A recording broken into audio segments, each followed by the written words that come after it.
alleged criminal conduct, we do institute parallel internal investigation while we allow the criminal justice system to take its course. Electricity theft and illegal connections, it remains a significant challenge across Gauteng and the country as a whole. Eskom, we've lost annually about approximately 23 billion in revenue due to electricity theft, and in Gauteng alone, it contributes about 7 billion rand.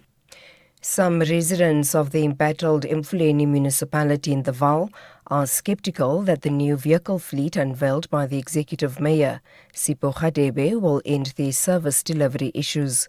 The new fleet includes 15 pickup trucks.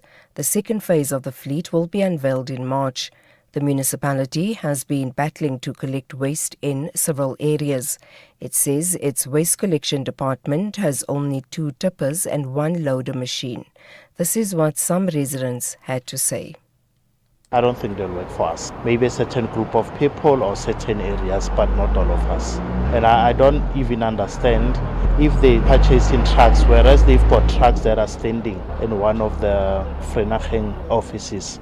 Those trucks are supposed to be serviced, but they're standing there not working. It looks terrible. But what do you find, Bailey? They pay rates and taxes, but still, like Abana Intelligent, it means that their money is going to waste. Why are they even paying? And finally, US President Donald Trump's pick for ambassador to South Africa, conservative activist and writer Leo Brent Bozell III, has arrived in the country where he will seek to improve relations between the two countries. An embassy official told Reuters that Bozell had arrived. He's expected to present his credentials to President Cyril Ramaphosa before officially taking up his post. Relations between Washington and Pretoria have deteriorated in the last year as Trump accused South Africa of persecuting its white minority, criticized its ties with Russia and China, imposed steep tariffs on its exports and cut all aid. The Department of International Relations has not yet commented on Bozell's arrival or when he's expected to present his credentials to President Ramaphosa. Recapping the top story, the Gauteng Education Department says they will conduct an inquiry into the death of a 10-year-old grade 5 learner from Riagile Primary School in the Winnie Mandela area of Tembisa. The learner was killed yesterday after a goalpost fell on him while he was playing on the school's soccer field. For SAFM News, I'm Anne Musa. SAFM 104 to 107 nationwide. The Blues are going all out for maximum points at Stamford Bridge. Stevaus flipped it back to him. The Brazilian connection working nicely. João Pedro for 2, and he's done it. The Blues Brazilians at the double here. However, it is a must-win game for the Clarets to try to escape from the danger zone. Deflected and in. Oh, Burnley lead. Sharp lead for the Clarets. Bashir Humphries will claim it. It's got a deflection, and Burnley have got an early lead here. This is the Premier League. Chelsea FC versus Burnley FC, the Saturday 21 February at 4:30 p.m. Live on SABC Plus and SABC 3. Proudly brought to you by SABC Sport. For the love of the game. This message is brought to you by Eskom, redefining for a better future. Hey South Africa, want to keep your lights on and save money? Let's use electricity wisely. It's easier than you think. Switch off lights when you leave a room, unplug chargers and appliances, and use energy-saving bulbs. They last longer and use less power. Every little bit helps for your home, your wallet, and our planet. Let's make it a habit and use electricity wisely. Eskom.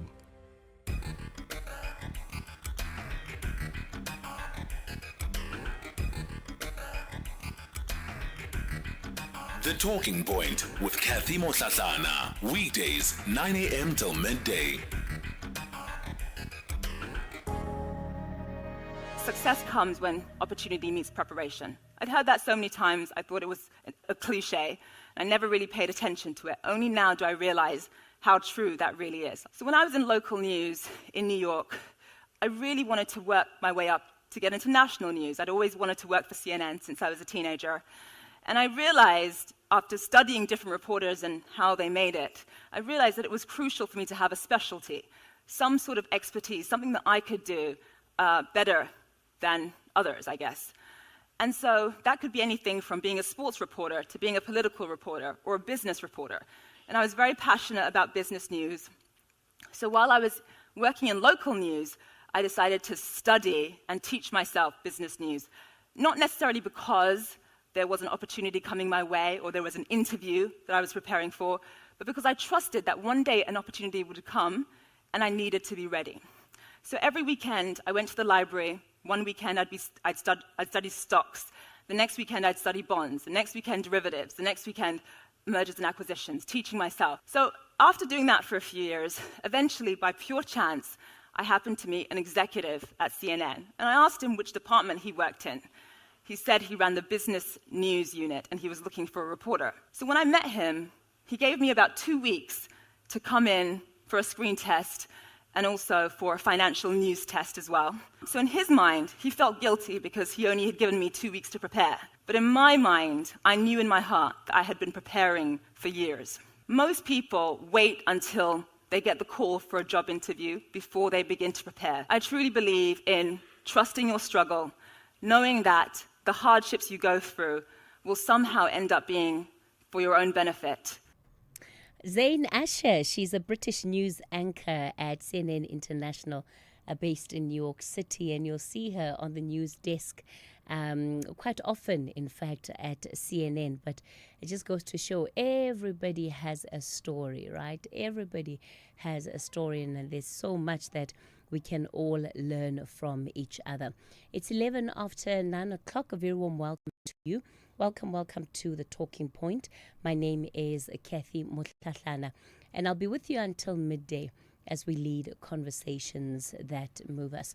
So coming up on the show today, we're going to start off with the open line. Remember, today there is no Madanga Commission. It will be back again tomorrow. The Madanga Commission will be sitting again tomorrow. It follows that adjournment due to witness F's illness yesterday. So for yesterday and today, then there's no commission. It will be back tomorrow. So we'll resume our coverage of the Madanga Commission of Inquiry tomorrow. So we're going to then stick with normal programming, as it were. We'll start off with the open line, your national round table. The number to dial this morning, 086 000 2032. That's 086 000 2032. On the WhatsApp voice note line, 0614 104 107.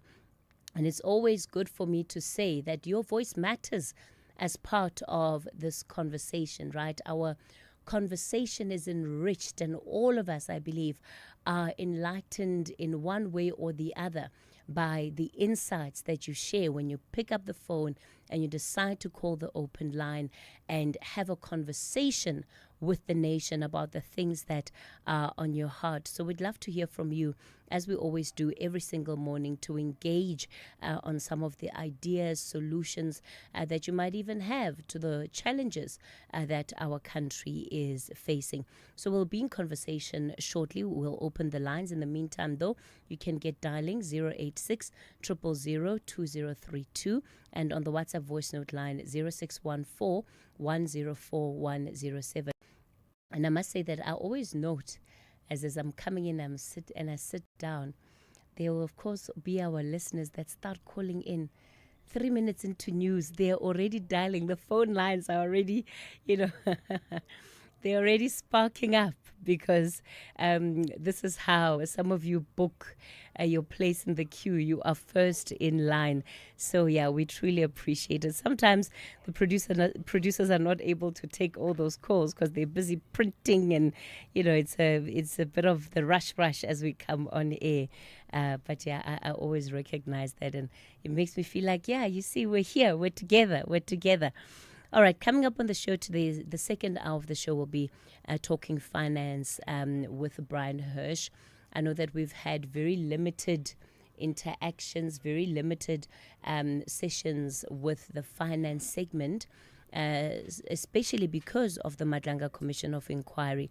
So what we're going to do today is that we will take Brian will take the questions that you have for him, because there have been a number of issues that we have left hanging, matters that we were supposed to come back to you on that we didn't, and so we're going to be dealing with some of those matters today, and dealing with the questions that you have asked Brian to look into, and that will be during the 10 o'clock hour. The final hour of the show, we're going to be in conversation with the Department of International Relations and Cooperation. We will be talking about South Africa's election to the African Union's Peace and Security Council. We've been elected alongside Lesotho to represent the southern region on the 2 available seats on the African Union's Peace and Security Council. So we'll be looking at that particular aspect and what the agenda then we have, or the approach that we're going to be taking around resolution of peace matters on the continent. So the final hour of the show will be in conversation with Durko to find out what this means for South Africa, what role we are going to be playing, and I guess also reflecting on some of the peace missions that we have been part of, the successes, the failures, but I think most importantly, what have been the learnings, right?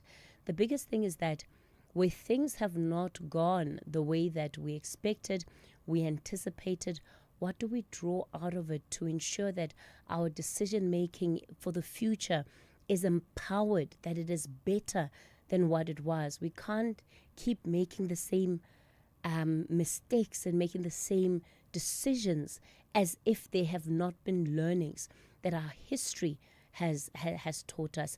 And that will be part of what we bring into that particular conversation in the final hour of the show. All right, so we'll get into the open line. 086 000 2032 is the number to dial. 086 000 2032, and on the WhatsApp voice note line 0614 104 107. Are you looking for the best spectacle and sunglass deal? With Specsavers buy one get one offer, you get great value for money. Get a free pair of branded single vision prescription sunglasses up to 3,300 Rand when you purchase a comprehensive eye examination and spectacle frames with lenses on your first pair. The best part? Choose from top brands like Police, Hugo, Under Armour, Tommy Hilfiger, Red Bull Spect, and more. Affordable eye care? Specsavers. T's and C's apply. Sanibonani dumelang absheni lochani Mzansi igama lam nguzanele untomdodwa izinhlu but you can simply call me uZanele Mthombeni. I am your new host khona yi Ekaslami, the TV show that profiles some of your absolute faves celebrities. I'm talking when an actor, musician, bona, politician, benekant zonke bonke zikhona, and we take them to Ekasi and find out who exactly they were before all the glitz, glam, lights, cameras, and action. Ekaslami, Tuesday at 6 on SABC 1. Mzansi for sure.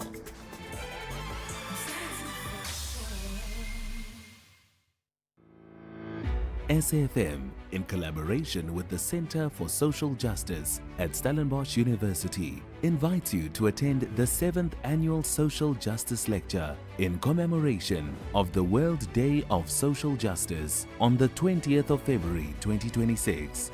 The 2026 Social Justice Lecture will be delivered by the Right Honourable Baroness Valerie Amos, LGCHPC, Master of University College Oxford, and former Director of SOAS, the University of London, under the theme Illusions of Stability, delivering social justice in a period of polarization and global instability. The lecture will take place at the Baxter Theatre in Rondebosch, Cape Town from 5 p.m. Get your free tickets from Quicket. SAFM, leading the conversations that move us. Hashtag SAFM Talking Point. Well, let's get straight into the open line then. I'll start off in Ezingolweni this morning. Dwaisa, good morning to you. Good morning, to you, Sister, and to the SAFM listeners. Yes, sir. Yeah, as your opening remarks, we are with you all the way, as early as from 9 o'clock. Yes, definitely. I love it, and I'm so appreciative. I'm so appreciative. Yes, thanks, man, for taking my call. Actually, it's a privilege. Privilege because we can't expect to always. My take today is on our former president, Jacob Zuma's dual membership. The man is old enough. Compared to my age, I can't.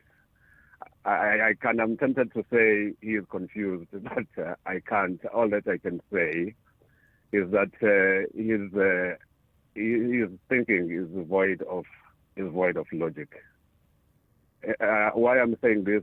Zuma, as the former ANC leader, is in the best position to understand the ANC constitution more than all of us.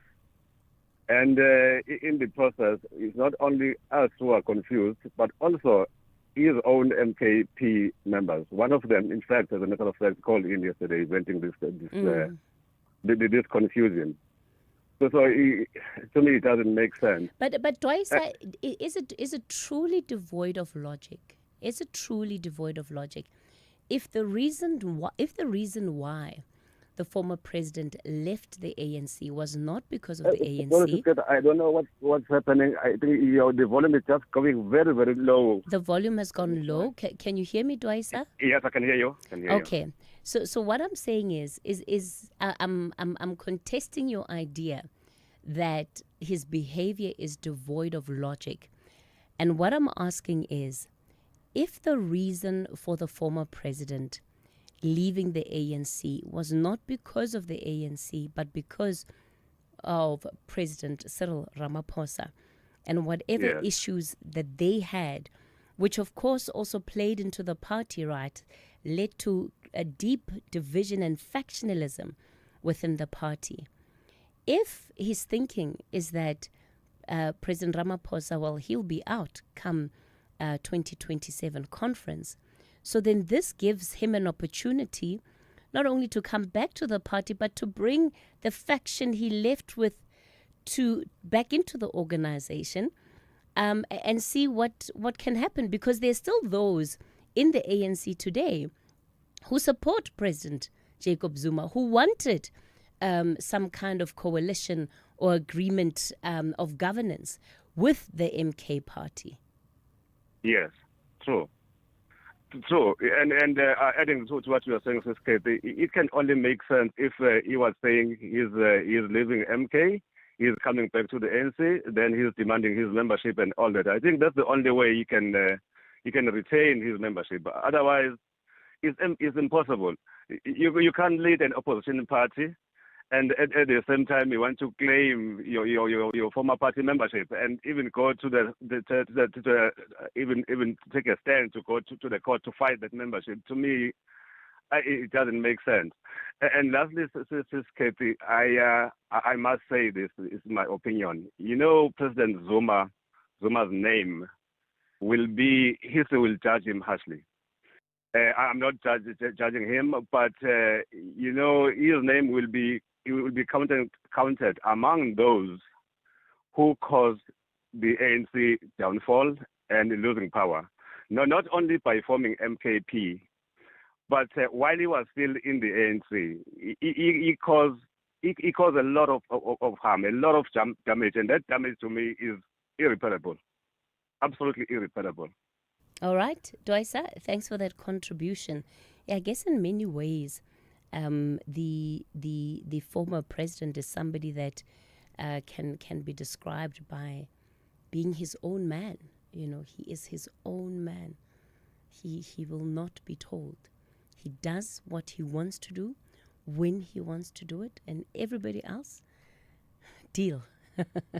Itumeleng, you're in Kimberley. Good morning. Good morning, Cathy, and good morning to the listeners. Yes, sir. Cathy, I just want to comment on the interview you had yesterday with the public service people there.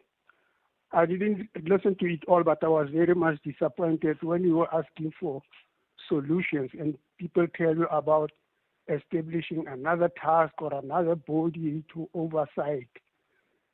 So I'm just calling in to say, I've been in the public service and you don't need a cut and paste approach, because here you are dealing with a culture.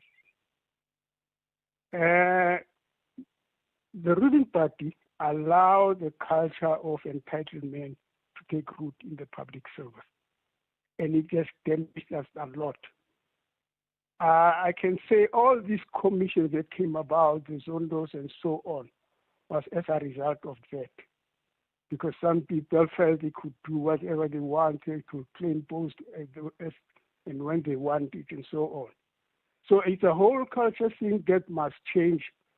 Otherwise, this aim of professionalizing the public service, I don't think we will succeed really. And then what I also want to say is that... Sorry, Tumeleng, before you move on to your next point, why do you think this culture is not called out by public servants themselves? Because that was one of the things that, for me, stood out from the conversation yesterday. I don't get a sense that those in public service call each other out when they're not living up to or holding up Batupile principles.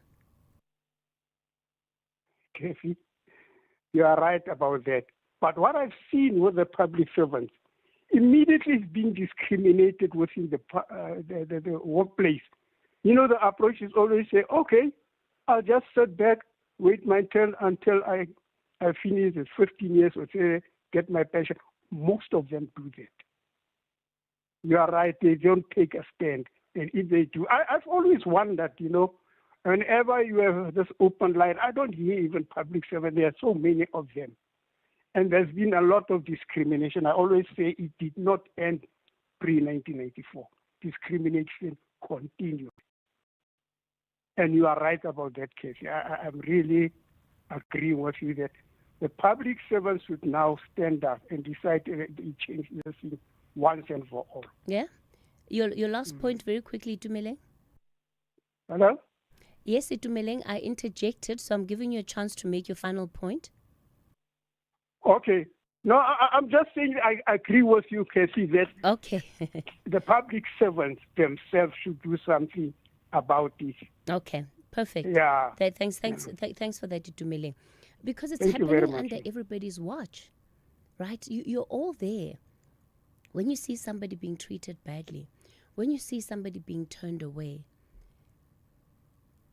you're watching. You're watching. Ngonde, you're in Cape Town. Good morning. Cathy Mohlahlana, how are you? Good, thank you, sir. What do you want to talk about today? I want to talk about Thabo Mbeki, former president, and Zuma, and about Sisi Kambembe, in particular, the TRC cases, right? You might correct me, Cathy, but it would appear that Thabo Mbeki and former President Zuma would prefer that the TRC cases be done away with, right? Because it's a long time ago. But I'm afraid it can't be, right? Because the son, Lukhanyo Calata, whom I understand could be Ngonde, right? He was 2 years old, right?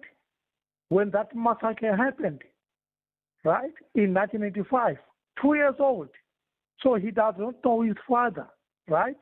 And it could be, because we're African, right, that his father is crying from the spirit world, right? So Lukhanyo cannot sweep this matter under the carpet. Cannot, right? So former presidents, both of them, must just continue with this trade of war, right? Because, Cathy, we can't. Unfortunately, we can't, right? I know Bridget Mabanda was involved, you know, Tumisa, the former advocate, Tumisa Ntlebeza, in Transkei. He would like this inquest to be opened. In fact, he worked so hard to expose, those, who've been fingered. I remember Craig Williamson, who must now be 76 years old, close to his grave, right? He was very active in the 80s, right? When Ruth first died, Craig Williamson, the bulky white man, was implicated, and many other deaths. So I find it, I don't know how to describe it, right?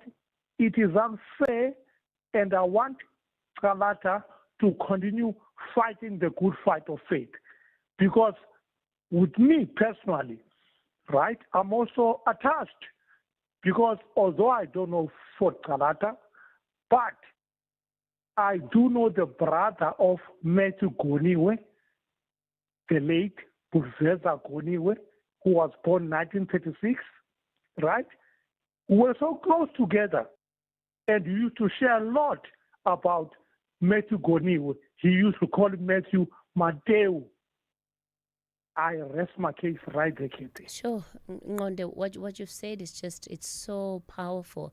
And the reality is that, I mean, if people believe in this idea of the blood of those whose lives were taken so brutally, crying out from the ground, from the soil of this country, the story of the Craddock Four becomes one of them, right?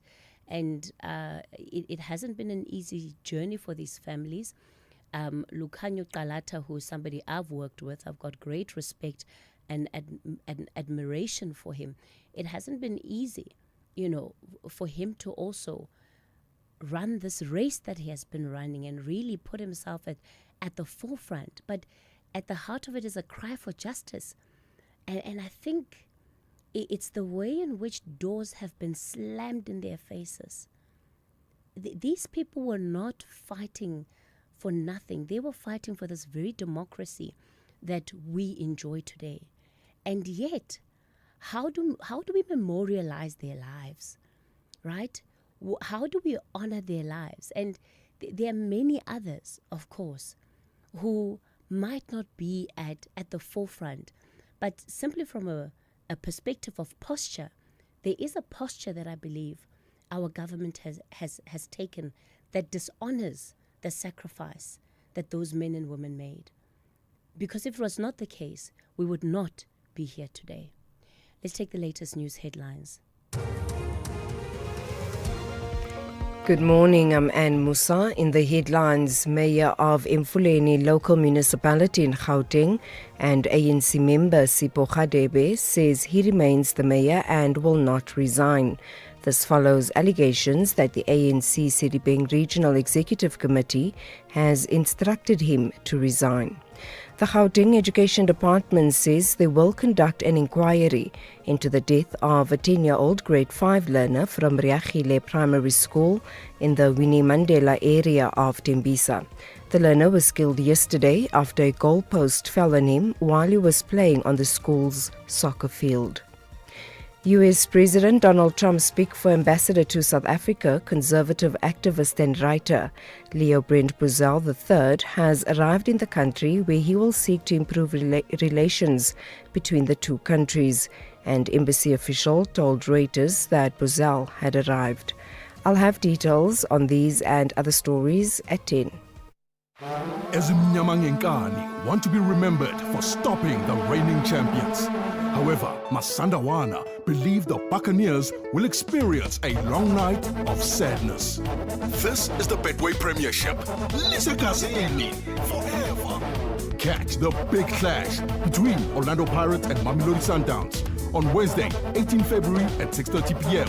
live on SABC Plus and SABC 3. Then at 7:30 p.m. on SABC radio stations. Proudly brought to you by SABC Sport.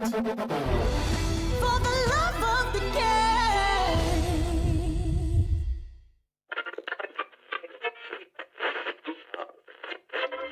For 90 years, one voice has informed, challenged, and connected a nation. SAFM, South Africa's national English public radio station.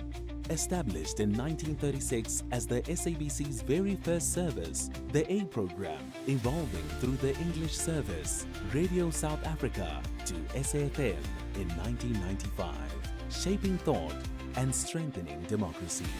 From a full spectrum station to a trusted home of news and talk, SAFM continues to lead the conversations 90 years strong. SAFM, leading the conversations that move us.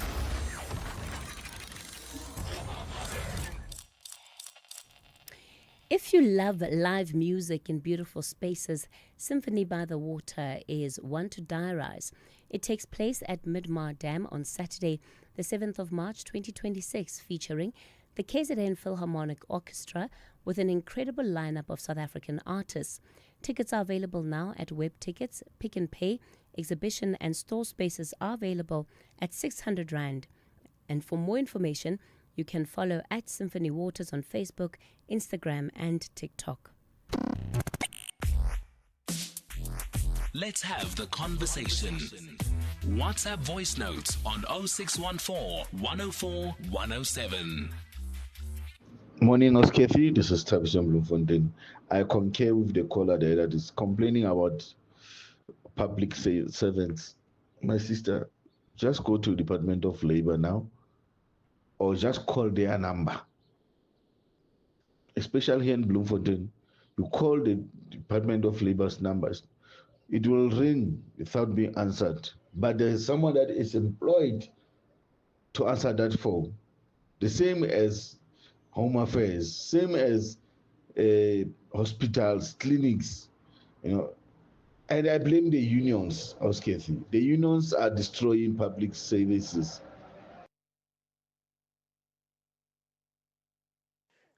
Good morning, Cathy Mohlahlana. No one is bigger than the ANC. No one is bigger than the organization. When you decide as an individual to leave the party and form another party, you can't continue saying you belong to that same party which you left. It can't be like that. ANC is very big in Africa. It's very big ANC. Stephen Deben. Morning, Cathy and the SAFM listeners. One of the problems we have in this country is that we are fans of political clubs. We are loyal to them, like some are loyal to Kaizer Chiefs and Orlando Pirates. This shouldn't be. The only way a party can succeed and should succeed, it's when it delivers services to its people. I thank you. Matt Morano, Lebogo. Morning, Cathy, and your team. Cathy, I disagree with Twaisa. There's no history that will judge Zuma harshly. No. Zuma was pushed in the ANC. Since 2005, they want to remove him. Thabo Mbeki even tried to give him, with his friends, to give him money to leave politics because they don't want him in the ANC. How can you say that history will judge him harshly? Zuma's problem in the ANC started by Mbeki, and Ramaphosa continued when Mbeki left by using state resources. Now you are saying, guys, the history will judge Zuma harshly. No, that's not true. Thanks, Keith. Hashtag SAFM Talking Point. All right, thanks for those WhatsApp voice notes. You can also send yours through on 0614 104 107. Apologies for the open line. Of course, the number to dial this morning at 086 000 2032. That's 086 000 2032. Yeah, one of our listeners was talking about how we are loyal to political parties as if they are soccer fan clubs. I think he's so right. We South Africans, our mentality is such that we like to belong to a political party. We want to wear our colors. But help me understand, what is it about, guys? What is it about? And how you see this is in law. there will be a support and a fight for progressive legislation, right? That allows individuals to stand as independent candidates. And these individuals will be supported. I use the word very cautiously. They'll be supported. But watch what happens on election day. Even those that were coming out to their campaigns, protesting with them, etc., they don't vote for them. They vote for what? For political parties. So what is our obsession with the political party? What makes it so appealing to us? And I ask this question not from a point of saying that it's wrong or it's right, but there is something to our psychology about the political party that I believe even we have to understand, because sometimes there's some political parties where you're like, who are the members of this party? Who are the members of this party? And it doesn't have to be the big ones. I mean, we've got how many parties? 500 political parties registered. And that's what I'm speaking to. Who are the members of some of these parties? And why do we love the idea of belonging to political parties? Mr. Dlamini, you're calling from Stanger, or is it MG Dlamini? Good morning. Yes, that's correct. Okay. Miss Cathy. Sure. Yeah. I'm pretty sure you are all right. I'm well, MG Dlamini. What do you want to talk about? Miss Cathy, I just want to comment on our criminal justice system. Well, from my thinking is that it fails us a lot. I'm just wanting to bring up the case where we saw a male being murdered in their car driving. I mean, to me, it's too obvious. This is on footage, video footage. Everyone could see it in the country. But what will we see, which has already begun?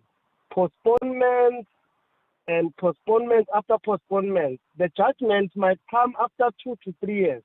But it's simple. I mean, someone has been murdered in front of everyone's eyes. What is the delay? I so wish Amakosi and Indunas can be given some powers, because under the tree on our customary laws, our customs, the Induna or Inkosi would have dealt with this in an hour's time, and the person would have been, these people could have been convicted in maybe an hour or even under an hour. But in our criminal justice system, well, it might take very long than we think. Yeah, and I hear what you're saying, MG Dlamini, because of course, when you think about it in a tribal authority, when somebody commits an offense, sometimes it's heard, if possible, on the very same day. They don't even have to wait for the weekend. A special meeting is called to deal with the offense that has been raised. Sure. Yeah. All right. You are very correct, Sisi. I mean, I don't understand. It's in front of us all. We can see what has happened. What is the delay? Just convict the people. Even the life sentence that we often talk about, well, give them a life sentence. They have wronged the public so badly. But in true sense, there's no life sentence in South Africa. Yeah. After 25 years, you are eligible for parole. And most of the time, these people are given their parole. Even worse, if they've got money to pay their way out. They simply pay their way out. Look at that gentleman that killed our Christian. Christian's killer is out there. We don't know where he is now, living a life of happiness wherever he is. And Christian died, and the life sentence didn't work. It just did not work. So, I mean, I think we are being failed out here. MG Dlamini, let's leave it there. Calling us from Stanger, he has a point. But there have been other examples of clear criminality that had taken place, where the trials themselves take so long. And it points to what is broken in our justice system, right? Yes, by all means, let's follow the due process. I'm not saying we must throw process out of the window. No, not at all. But surely there should be a way in which some of these matters are expedited, especially when the evidence is glaring. Patrick, you're in Witbank. Good morning. My sister, I'll just go straight to the point. My appeal is to you guys and us, you media people, about the soldiers that are coming and the rest of the South Africans. I'm specific about these ones because South Africans, we have too much rights. We are the ones who will go out there and scream, soldiers are heavy-handed, soldiers are this and the other. You remember the COVID time. People must give soldiers a chance to fix this country. And the media, I just hope your colleagues, yourself, your Tulasizwe and the others, they spread the word that people need to behave. We need our country fixed. You remember, Cathy, I have lost my vehicle. My son was beaten up. 5 months ago, I have lost a friend on N12 about the spiking people, the guys that were spiking cars on the road. You know about that? They killed him, they gouged his eyes out, and they took his vehicle. So I'm appealing to every South African, let's give our soldiers space to do their work, please. Does space mean carte blanche, Patrick? Come again, Cathy? Does space mean carte blanche for the soldiers? That they can do whatever that they need to do as long as it is being done in the name of law and order. It doesn't matter if it is undermining fundamental human rights. And you use the COVID example, and I think it's a great example because there were very good examples under COVID where we saw in some instances a few people lose their lives at the hands of soldiers. Cathy, you know, between you and me and the rest, we know very well why the president decided to bring in soldiers, because police couldn't handle it. Soldiers are not trained to do their work as police. Soldiers, you know very well. We all know how they operate. So my appeal to everybody, let's give a space so that the soldiers can deal with the criminals. The ones who are killing innocent people, the ones who are hijacking us, the ones who are doing all horrible things. I know soldiers will be all out there. I don't know just the place where the soldiers will be, installed. But I'm appealing to everybody, especially us South Africans. Can we please shut up a little bit? Okay. Let the soldiers do their work. Okay. All right, Patrick. Look, we did have a conversation with General Bantu Holomisa, the Deputy Minister for Defense and Military Veterans yesterday. The deployment is not going to be a wholesale deployment and you're finding, soldiers in the streets of the Western Cape and of Gauteng per se. There's going to be a differentiated approach in both provinces. In Gauteng, it's going to be largely with regard to the illegal mining syndicates. In the Western Cape, it will be the areas that are gang-ridden, gang-infested. But even that is going to be phased out. So they're not immediately just going to be on the ground. That's not necessarily what we understand to be the case, as highlighted by the minister yesterday. But you know what else the minister told us about? Their Armed Forces Day. Do you know that the budget that the generals asked for Armed Forces Day was 350 million rand for that event for one day? The department has approved a budget of 170 million rand for that one day. And I think maybe somebody needs to educate me, right? Because they say that money goes towards the practice sessions, the ammunition for the practice. 170 million spent on one event, for one day. And are they not always practicing anyway? So are they not always training for combat? Why do they need more? Is this not what they do on a day-to-day basis? And if I'm sounding incredibly ignorant to you, please use this moment to call in and educate me a bit more, because clearly I need it. But my jaw was just on the floor. I could not believe it. Silo, you're in Mokopane. Good morning. Okay, thanks for taking my. Yes, sir. In terms of we have so many rights in this country. I totally agree. Criminals have more rights than law-abiding citizens. Until the laws have been rectified, we're going to talk about this until we pass on, and our grandchildren we're going to talk about the same thing.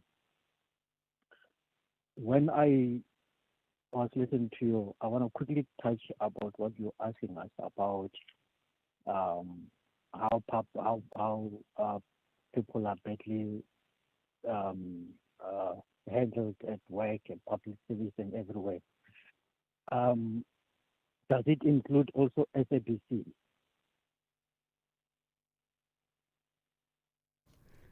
There's no reason why it should be exempted. Okay. All right. No. I was just asking. I just want to be clear on that one. My concern you should know better than anyone that there are no holy cows on this platform. No, you should know better. You should know better than anyone.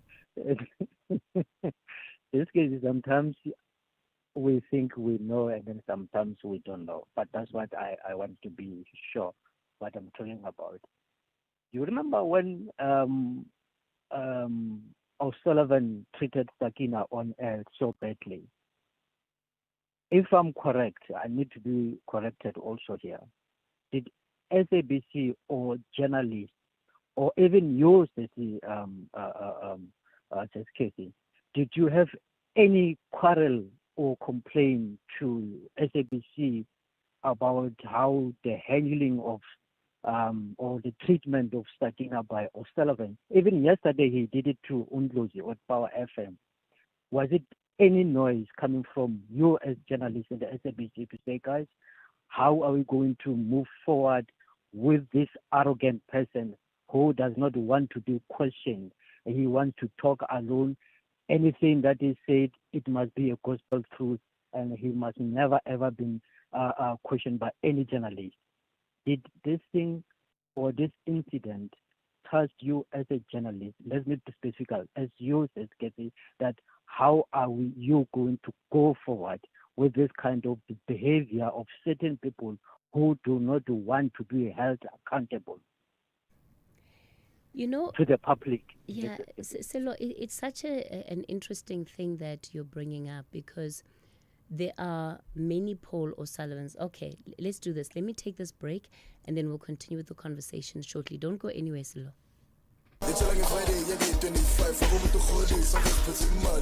Welcome to it. This is season 1 of Playlist happening right here at Maloka, and believe me, it's a party. Set your reminder every Friday, 9 p.m. Playlist at Maloka is in the building.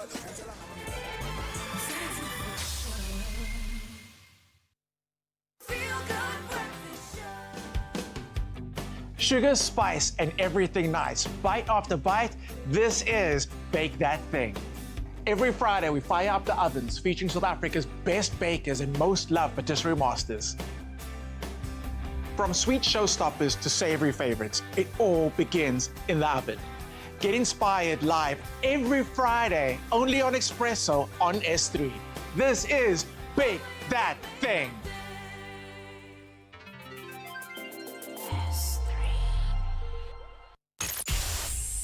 The Talking Point with Cathy Mohlahlana. Weekdays, 9 a.m. till midday. We continue the conversation on The Talking Point. Still on the line is Silo from Mokopane. He's raising the issue around Paul O'Sullivan, who treated, in particular, Sakina Kamwendo inappropriately during an interview. I think that was a couple of years ago already, if I'm not mistaken. And he's asking, what did journalists do? What did I do? And, Silo, I'm thinking about your question, and if I have to think about the likes of people like Paul O'Sullivan, there are many other characters who would fall into that category of people. In fact, I believe that journalists in this country are treated very badly, very often, by those who see themselves as people in power, who don't want to be held accountable, who don't want to answer questions. But that's why we exist. that's why we are here to do the work that we do. Ours is not necessarily to take an approach of blacklisting people. You remember the scandal that was created years back around the blacklisting of individuals, where certain individuals are not spoken to, not because of their lack of credibility or not having the right kind of insight to bring on specific stories, but simply because of their political affiliation. So I think that media houses are very wary of ideas such as blacklisting. But by and large, the opportunity that arises for each and every person when they are speaking to those in power is to continue the chain of accountability. And that's why you will often hear journalists cross-referencing each other in interviews.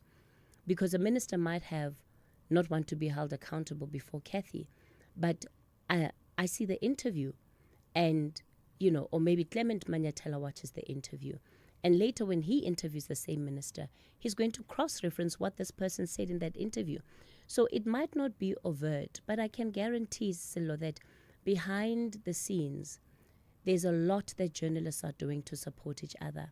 And there's a lot of conversations that we have amongst ourselves around how we go about doing that. And part of the reason why it's not in the public space is because the public space, we enter into it as those that are in a position of power and privilege. And one must always be aware of what that means. Because the person that you might be speaking badly about today, you have to interview them tomorrow. And so you always have to try and see how best you strike that balance.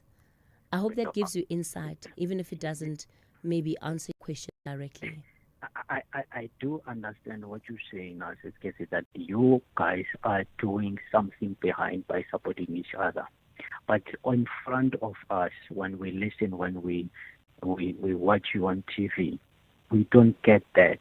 That's how, and that's why I have to call in today after here questioning us, what do we do when we see people are mistreated?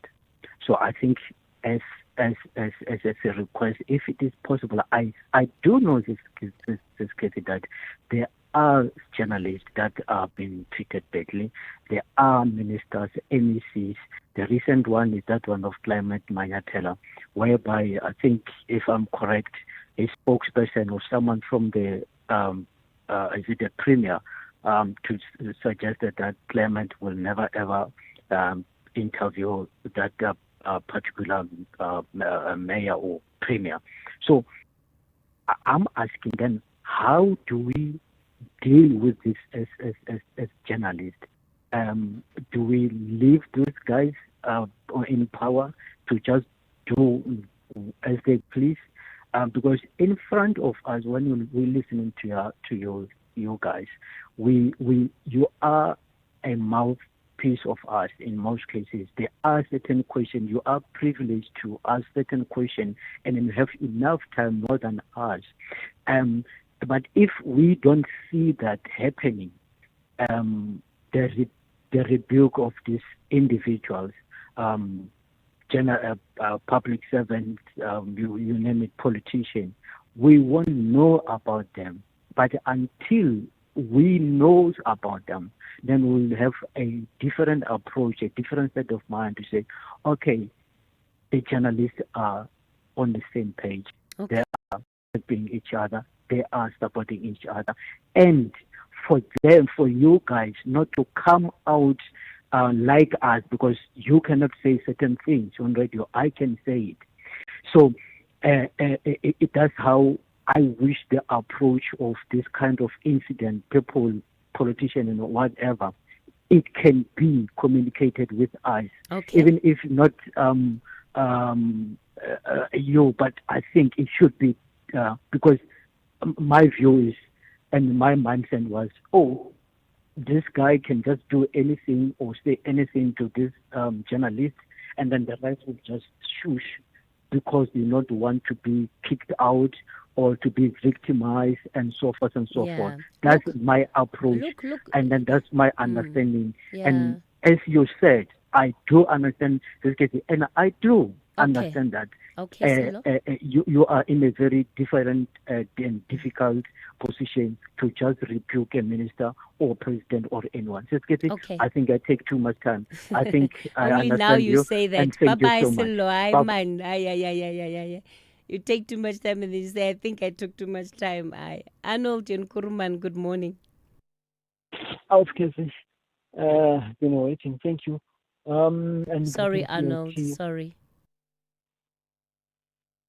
Yeah, go ahead. Go ahead. I was apologizing for your wait. Go ahead. No. That is fine. And I was in great situation.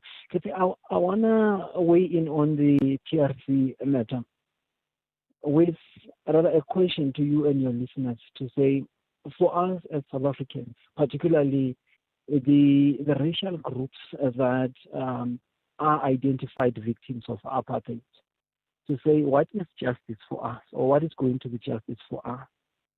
You see now there's talks around the two former presidents having implemented or failed at implementation of the report or of the recommendation of the commission. But when you look at whether it was a blatant failure thereof, you go back to the structure of government. Yes, it's the presidents who are empowered to can order implementation. But as far as structures of government are concerned, there are caucuses that go on to say this is what we can do, and this is what we cannot afford to do.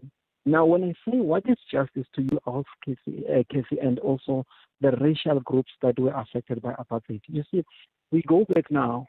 Who brought TRC as a solution for the South Africans that were affected?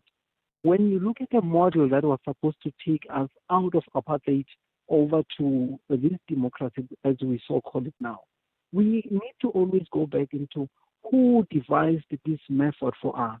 That's why when you want to now look at the large quantities of research that has been done around why the orders of reparations for example, orders for compensation, some of them were not even implemented. You go back as to whether those reparation orders or those compensation orders were even going to deliver justice in the first place. Because now, even after, there are others who have received some level of reparations. If you look at symbolic reparations, we've got memorial sites, we've got the likes. But now you look at, now we are talking prosecution. Are we still saying the prosecution of the criminals of apartheid, or as one may call it, will really deliver justice for South Africans? And now, do we think now the current leaders of government that are here will have the necessary political will? Look at my first question of Cathy, Sure. when I say, let's remember who brought this TRC as a mechanism that was going to take us out. Remember, we then are victims, and then we are told this is a mechanism. Will it work for us? Okay. Over the years now, has it worked for us? Arnold, But, I'm sorry, yes. we're going to have to leave it there. I'm running late for news. But certainly what you're saying is something that I believe we can pick up on in future conversations.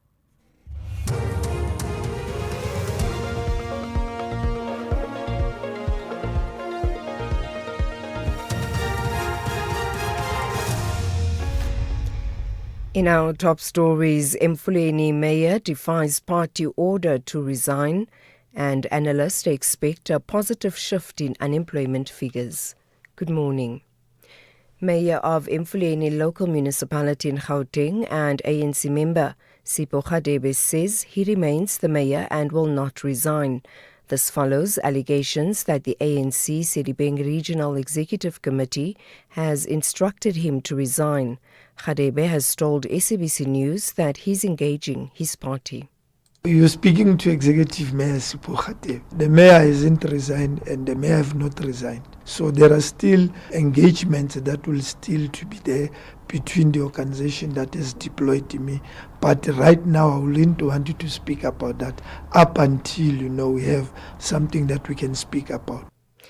The Gauteng Education Department says they will conduct an inquiry into the death of a 10-year-old grade 5 learner from Riagile Primary School in the Winnie Mandela area of Tembisa. The learner was killed yesterday after a goalpost fell on him while he was playing on the school's soccer field. According to preliminary reports, the incident reportedly occurred during the second break. Gauteng Education spokesperson Steve Mabona says police have started with their investigations. The emergency services were called, they tried to resuscitate, and we are informed that they came within 20 minutes. They tried, but the child then passed on. The police are investigating circumstances surrounding this incident. And you will know that normally they will, open an inquest case docket, and they will take it from there. But we felt that as a department, parallel to this, we will also conduct our own inquiry. Convicted murderer and child rapist Amberly Hughes is expected to take the stand in the Johannesburg High Court today as sentencing proceedings continue. Hughes, a former preschool teacher, was last year convicted of the rape and murder of a 4-year-old stepdaughter and learner. The court is now hearing arguments in mitigation and aggravation of sentence before a final sentence is handed down. Luyanda Danga reports. The state is expected to argue for a heavy sentence, citing the seriousness of the crime and the vulnerability of the victim. The defense will present factors it believes should be considered in mitigation. The judge will then weigh all the evidence before delivering a final sentence. Proceedings are resumed on Monday and continue on Tuesday. South Africa's fragile labour market is set to come under the spotlight when the latest unemployment figures are released today. Stats SA is due to publish the results of its quarterly labour force survey for the final quarter of last year. Economists are expecting that shifts in the official unemployment rate over the last 3 months of 2025 may build on the modest positive momentum seen in the third quarter. Benguela Global Fund Manager's Senior Portfolio Manager, Grant Nader, says they are looking to see ongoing stability. We'd like to see the stemming of the losses in the manufacturing sector. As the rand strengthens, it makes it cheaper to import. So we don't want to see that sector coming under too much pressure. And then we'd like to see that momentum in the hospitality and retail, on the back of good tourism, add some further jobs. So around 31.7, 31.8 would be a nice little positive surprise. US President Donald Trump's pick for ambassador to South Africa, conservative activist and writer Leo Brent Bozell III, has arrived in the country where he will seek to improve relations between the two countries. An embassy official told Reuters that Bozell had arrived. He's expected to present his credentials to President Cyril Ramaphosa before officially taking up his post. The Department of International Relations has not yet commented on his arrival or when he's expected to present his credentials to President Ramaphosa. And finally, reports say at least 20 people have been killed in the northern town of Tito, Burkina Faso, in attacks claimed by Jainim, a militant group linked to Al-Qaeda. Among the dead were 7 Ghanaians who had been burnt beyond recognition and are yet to be identified. They were part of a team of tomato traders on a supply truck targeted by the militants. Ghana's Interior Minister says road access to the area remains blocked while they try to evacuate other citizens who survived. Burkina Faso's military rulers have not confirmed an official death toll. Recapping the top story, Mayor of Mfuleni Local Municipality in Gauteng and ANC member Sipho Khadebe says he remains the mayor and will not resign. For SAFM News, I am Anne Musa. SAFM 104 to 107 nationwide.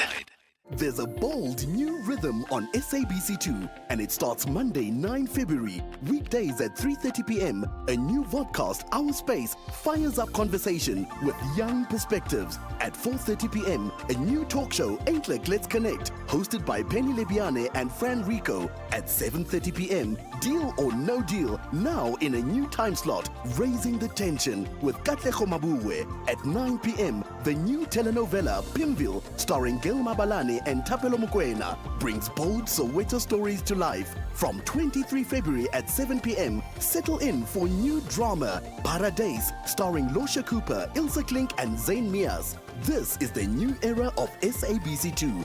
Live in every beat, the pulse of SA. SABC2.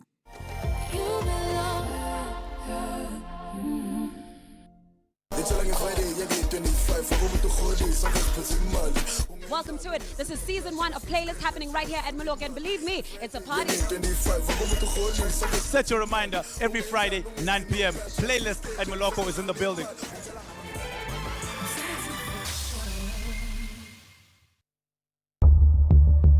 As the nation seeks answers, SAFM brings you live, uninterrupted coverage of Parliament's ad hoc committee investigating allegations made by KwaZulu-Natal Provincial Commissioner, Lieutenant General Nhlanhla Mkhwanazi. You can also stay up to date with the Judicial Commission of Inquiry into criminality, political interference, and corruption in the criminal justice system. Stay informed, stay connected. Tune in live on SAFM 104 to 107 and follow the coverage across our digital platforms live on Facebook, X, and YouTube at SAFM Radio. SAFM, leading the conversations that move us.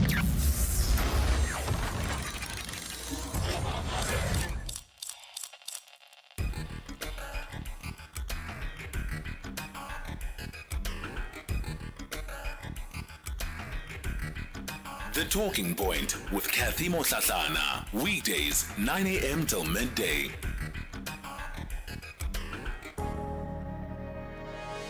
It's 10 after 10 o'clock. Welcome to the second hour of The Talking Point. Coming up in this hour, we're going to be talking finance with Brian Hirsch. Before we get to it, though, some of your voice notes from the open line. Let's have the conversation. Voice notes on 0614 104 107. Hi, Cathy and your team, a lovely South Africans. It's Eddie from Ondalsres.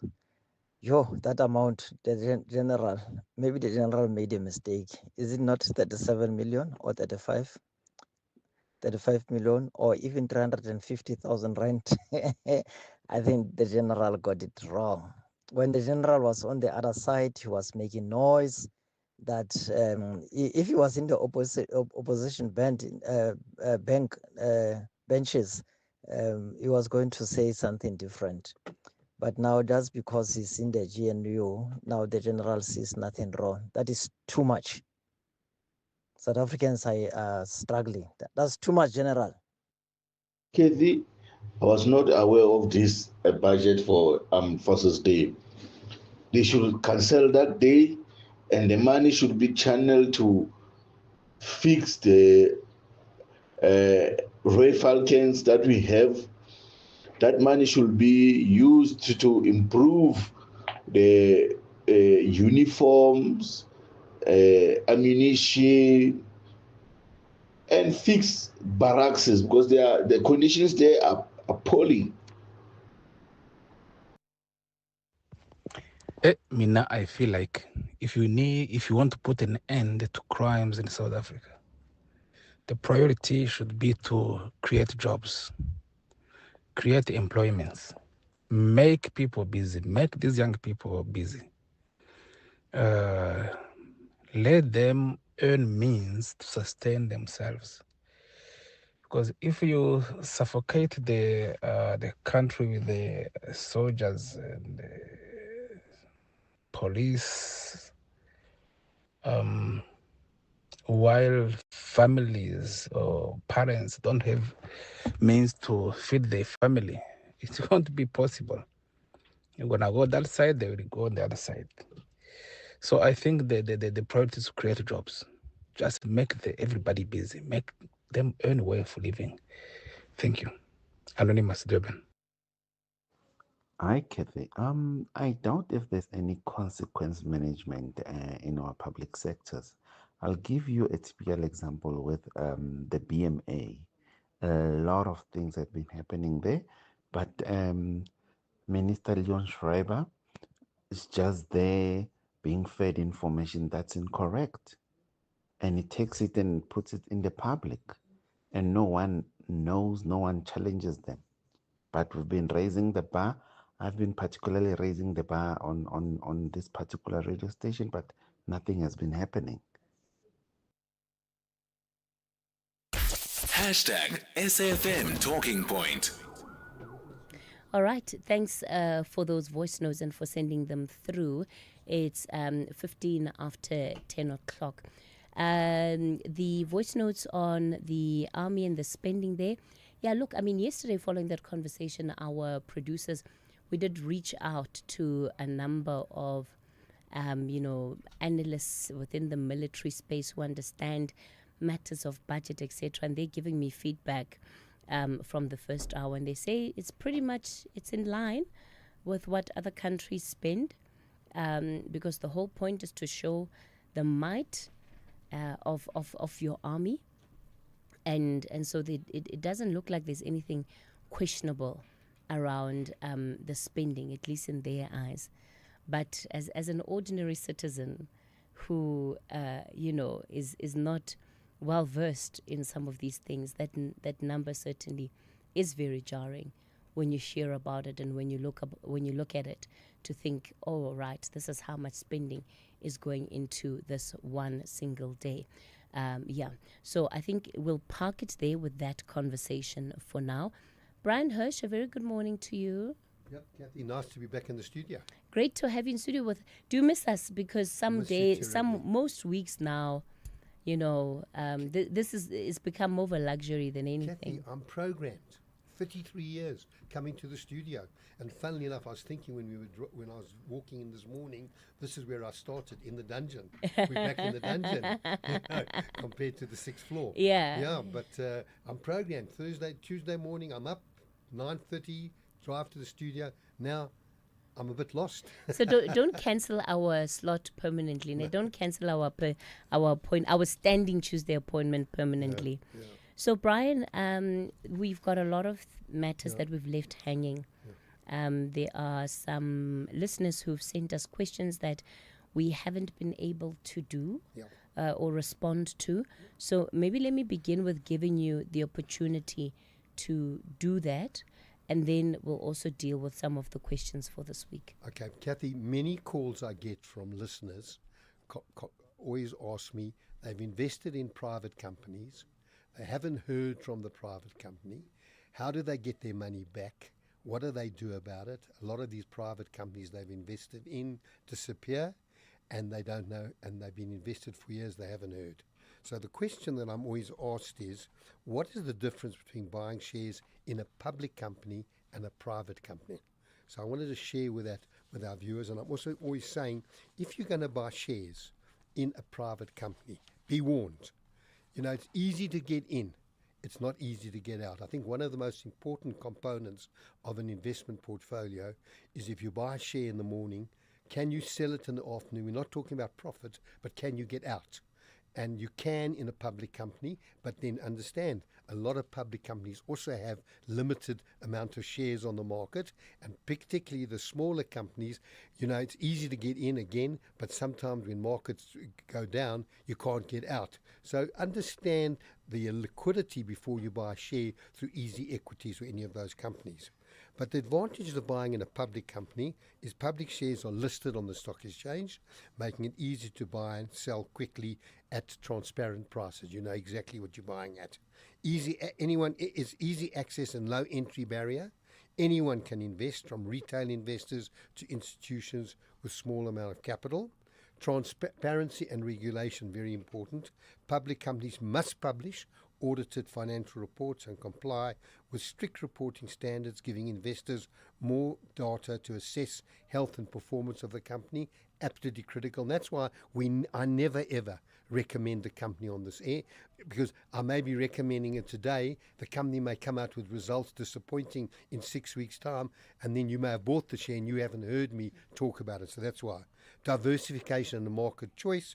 There's a wide range of sectors you can invest in. You can invest in commodities, you can invest in gold, you can invest in finance, you can invest in retail, you can invest in healthcare, you can invest in banks, you can invest in property. So again, important to understand from a top-down point of view, where do you as the investor feel you should be investing? And then liquidity enables risk management because you can sell shares easily, you have more flexibility. However, let me just give a couple of disadvantages of that. More market volatility because markets do go up and down, and it's not only based on fundamentals, it's often based on sentiment. At the moment, markets are just, particularly our rand, is strengthened for many reasons, but three I'll simply say. We got a rising commodity prices, so we're exporting commodities, we're getting in more money. Two, the oil prices come down, and I was absolutely amazed when I last filled up compared to the last time I filled up, or 6 months ago. It's come down enormously. And three, the Trump factor. So those are the issues, particularly the Trump factor is more dealing with sentiment. And then complying with public disclosure requirements is expensive and time-consuming, which can produce net profits. Brian, I'm going to ask you to halt it there. Sorry for interjecting. We're going to take a quick break and Brian is back with more. This February, fall in love with food that tells a story. From bold new culinary stars to untamed destinations and unforgettable flavors. Gordon Ramsay brings passion, pressure and purpose to your screen. Gordon Ramsay Uncharted, Sundays 5 p.m. Only on S3. Open up. Talking Finance with Brian Hirsch, making sense of your finance. All right, we continue the conversation with Brian. Let me now talk about buying shares in private companies. And let me say this to you, over all the years I've been, I have had more questions about private companies and how do people get out of these private companies. And I have not been able to help anyone because to get information out of private companies are impossible. But because private companies, especially early stage startups, can grow rapidly, successful investment may generate much higher returns. And if you go back and you think 30 years ago when Apple and Amazon internet wasn't even thought of, if you'd got in early, great companies, but those are the few, not the many. There are many private companies that do not succeed into the extent of what I've just mentioned. There's greater control and strategic influence. There's access to exclusive opportunities, but the dangers are there's illiquidity. You can't get in and out. There's higher risk. You're often investing in younger or less proven businesses. Many fail and investors lose their money. There's limited transparency because reporting requirements are minimal. There's less publicly available information to help evaluate the company's performance. There's access to barriers. Often only accredited or sophisticated investors can participate, and there's no public market price. So it's a willing buyer and a willing seller. So understand, and most often there are no buyers for your shares. So I've always been a believer, stick to the listed companies, the branded companies, the companies you know. I just think of a few that you may shop in. ShopRite, when you go to Dischem or you go to Clicks, these are brands you understand, there's gut feel. So that is the disadvantage of investing in private companies. And think carefully when you made an offer from someone who's saying, get into this company. Are they private or are they public? How do you get out? Not how do you get in? Somebody else wanted to ask a question about retirement and which annuity is the right one for them. Cathy, this is quite a topical question in February because a lot of people bought retirement funds before the end of the tax year, and we've got the end of the tax year this month at 28th of February. But understand, if you buy a retirement annuity or you go in, you must put that money in. The 28th is a weekend, so you must put that money in by the 25th. Whatever you contribute will be tax deductible. You can go to your salaries department and say, I've made a contribution to a retirement annuity during the year, and they'll adjust your tax accordingly. So you'll get a tax rebate, and it could be as high as 45% and as low as 18%. But when you come to retire, you've got to make a decision. Do I buy a living annuity, or do I buy a fixed annuity, or do I buy a hybrid? A fixed annuity is you give up the right to your capital, and they will pay you annuity for the rest of your life. You have various options on that annuity. You can escalate it. It can be annuity for both you and your spouse, but the capital is now belongs in the hands of the investment house, the retirement fund. A living annuity is where you have to make certain decisions. I'm going to put my money with a company. I'm going to decide on how much I draw, and I'm going to decide on the investment returns. And that's where I always suggest you need a financial advisor to understand two things about yourself. One is, what is your risk profile? And two, your age going forward. What is, because your challenges ahead of you are longevity and inflation. So living annuity, you take the risk. So in other words, if you draw 5% and the fund does 10%, your capital will grow by 5. If you draw 10 and it only grows by 5, your capital will drop by 5. The big advantage is that on your death, whatever's left in the fund will be paid out to your nominated beneficiaries. Bear in mind, I always say, retirement is for you. You've worked all those years to build retirement, to give you financial independence in retirement. So it's nice to consider your children, but your concern comes first. What is best for you and your spouse? If you're a single retiree, what is best for you? You can think about your children afterwards. You cannot decide on which annuity you buy based on your children. You have to base it on your need and your requirement. But as I've said, because there's a hybrid, you could do a bit of both. I always suggest before you make a decision, and please get this message through to any of your colleagues who are retiring, get yourself a financial planner, ask them to explain the differences, understand fully what the ups and downs are of each choice. Brian, why do you say that we shouldn't be considering our children and that we must think of our needs in this context of deciding which kind of retirement annuity vehicle is best? Because obviously people are always thinking, well, I must spend less so that I can leave as much as possible behind so that my children don't suffer. Well, Cathy, you've got young children, so let me share with you. You're going to have a responsibility of educating those children, giving them standards. That's going to affect parents' budgets because those are costly. I think about private schools or government schools, even government schools today. And so you're sacrificing everything for your children during your working life. So you work, in many cases, I see double families working to educate their children. So you've given them the reins and the possibility of doing what they want to do. It's nice to leave them money, but why should you suffer? Why should you be frugal? Why should you give up the right to enjoy those golden years, which if you're going to only consider your children, they ain't going to be golden years because you're going to be careful, you're not going to spend, you're going to avoid having those little bits in life. And what is life about? You know, this is not a rehearsal. This is the real thing. So that's why I'm not saying don't ignore. But that's not the prime reason why you would buy a living annuity. You would buy a living annuity because you're a little bit confident you can do more in terms of investment returns if you take a long-term time horizon. So everyone's circumstances are different. You're absolutely right. But I'm saying, I've had parents saying, I want to go for a living annuity because my children are going to inherit. And I say, and what about you? Well, you know, please, when you reach retirement, you've worked all those years, 40 years in your life, you've worked. You're entitled to some peace of mind and financial freedom in retirement. Does that answer you, Cathy? Sure. Do you find that is, it requires a mindset shift of sorts just with the clients that you work with? When you say something like that, does it require you to actually talk to people, give them time to reflect fully on what you're saying? Because I do think that it goes somewhat against the culture of how we're socialized. You know, you're socialized that you must work hard for your children until the day you die. You must sacrifice for your children until the day you die.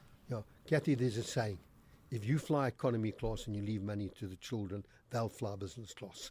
So all I'm saying to you, Cathy, is you're absolutely right. But I'm saying the prime concern at retirement is your needs, your requirements, and when you do your budget, maybe the leaving the assets to the children comes second. I'm not saying it's ignored, and that's why you need to sit down and understand the risks you take in a living annuity. And when you buy a fixed annuity, you give up the right to the capital. You'll know, but then understand that pension today is not the pension you're going to need in 10 years' time. In 10 years' time, at an inflation rate of 7%, the purchasing power of that pension in 10 years' time is half. Whereas costs have risen. I need to tell you, you just got to go to the supermarket every month and say, look, walk around and say, I can't believe that price is this today. So all I'm saying is, it is a consideration, but it's not the prime consideration when people reach retirement. And you've got to understand, you've given the children everything. You've given them, while you've worked, everything you can. And you've educated them, and you've given them the standards, and you've given them all the things they need. That may be sufficient. Although in some cases parents always say, I still want to leave my children money. Yeah. That's where the living annuity comes in. Okay, yeah, Brian, thanks for that. You heard what Brian said. If you fly economy today in the name of leaving more for your children, they will fly business on they'll fly business on your behalf, eh? They'll get themselves all the nice things. But it's also important to listen to the caveats that come with that statement there. We're going to continue talking finance with Brian. I'll be taking your calls and questions. I see you've already started sending some of them through. The number to dial on the studio line, 086 000 2032. That's 086 000 2032. On the WhatsApp voice note line, 0614 104 107. It's 10:30, time for your latest news headlines. Thank you, Cathy. On the news headlines on SAFM, I'm Ondelambana, and a very good morning. 5 miners trapped following a mudslide at Ekapa mine in Kimberley, Northern Cape. In a statement released by the mine, the incident occurred in the early hours of this morning at their joint shaft mine. The mine says it has activated emergency protocols and are working with emergency services, including the police, to rescue the trapped miners. Mayor of Mfuleni local municipality in Gauteng, an ANC member, Sipho Radebe, says he remains the mayor and will not resign. And Australia's Prime Minister Anthony Albanese says his country will neither repatriate nor provide assistance to a group of Australians in Syria associated with the Islamic State. A full update follows at the top of the hour. Taking a look at your markets this morning, the rand is currently trading at 16 rand 0 to the dollar, 21 rand 70 to the pound, and 18 rand 93 to the euro. Markets in Asia were mixed at the closing bell. The JSE has extended losses in mid-morning trade. Markets in Europe trading weaker this hour. Gold is trading at $4,922, platinum $2,015 per ounce. The price of Brent crude oil is at $68.09 a barrel. This February, fall in love with food that tells a story. From bold new culinary stars to untamed destinations and unforgettable flavors. Gordon Ramsay brings passion, pressure, and purpose to your screen. Gordon Ramsay Uncharted, Sundays 5 p.m. Only on S3. Open up.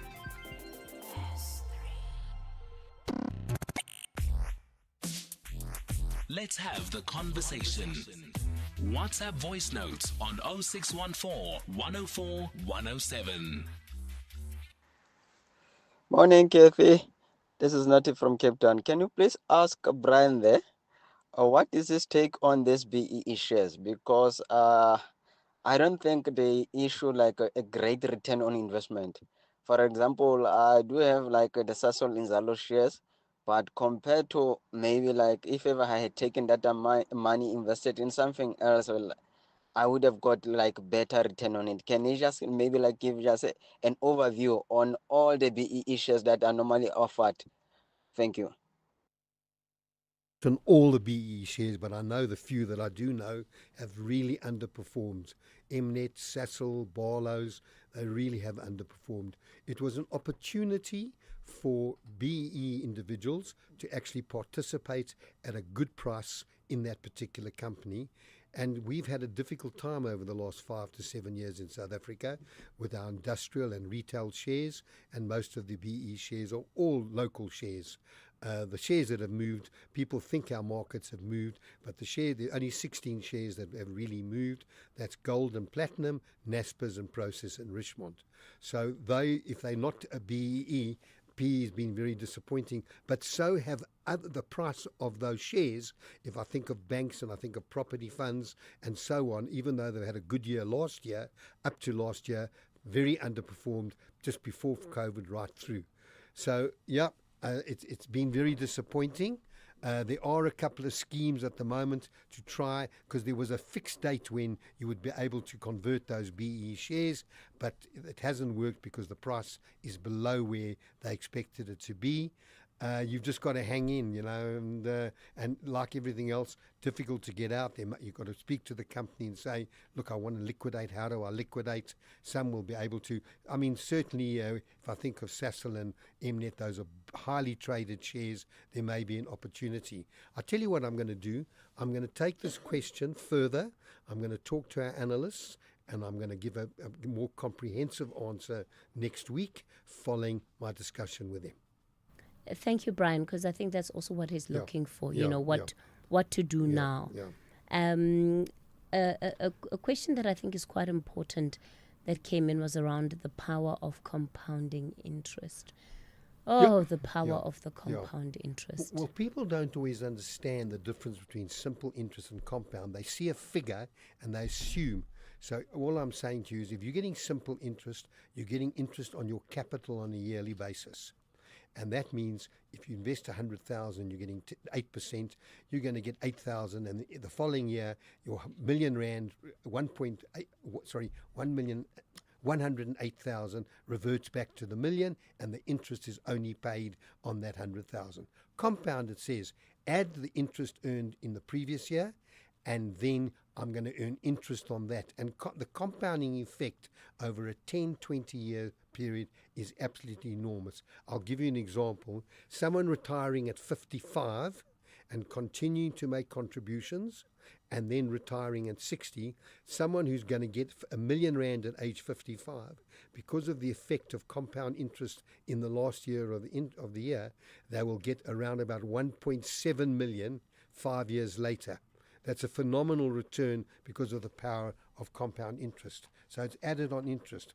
I'll give you another example, which is important, is understand that long term, that's where you want compound interest. So when you see these banks advertising 11%, find out, is it simple or is it compound?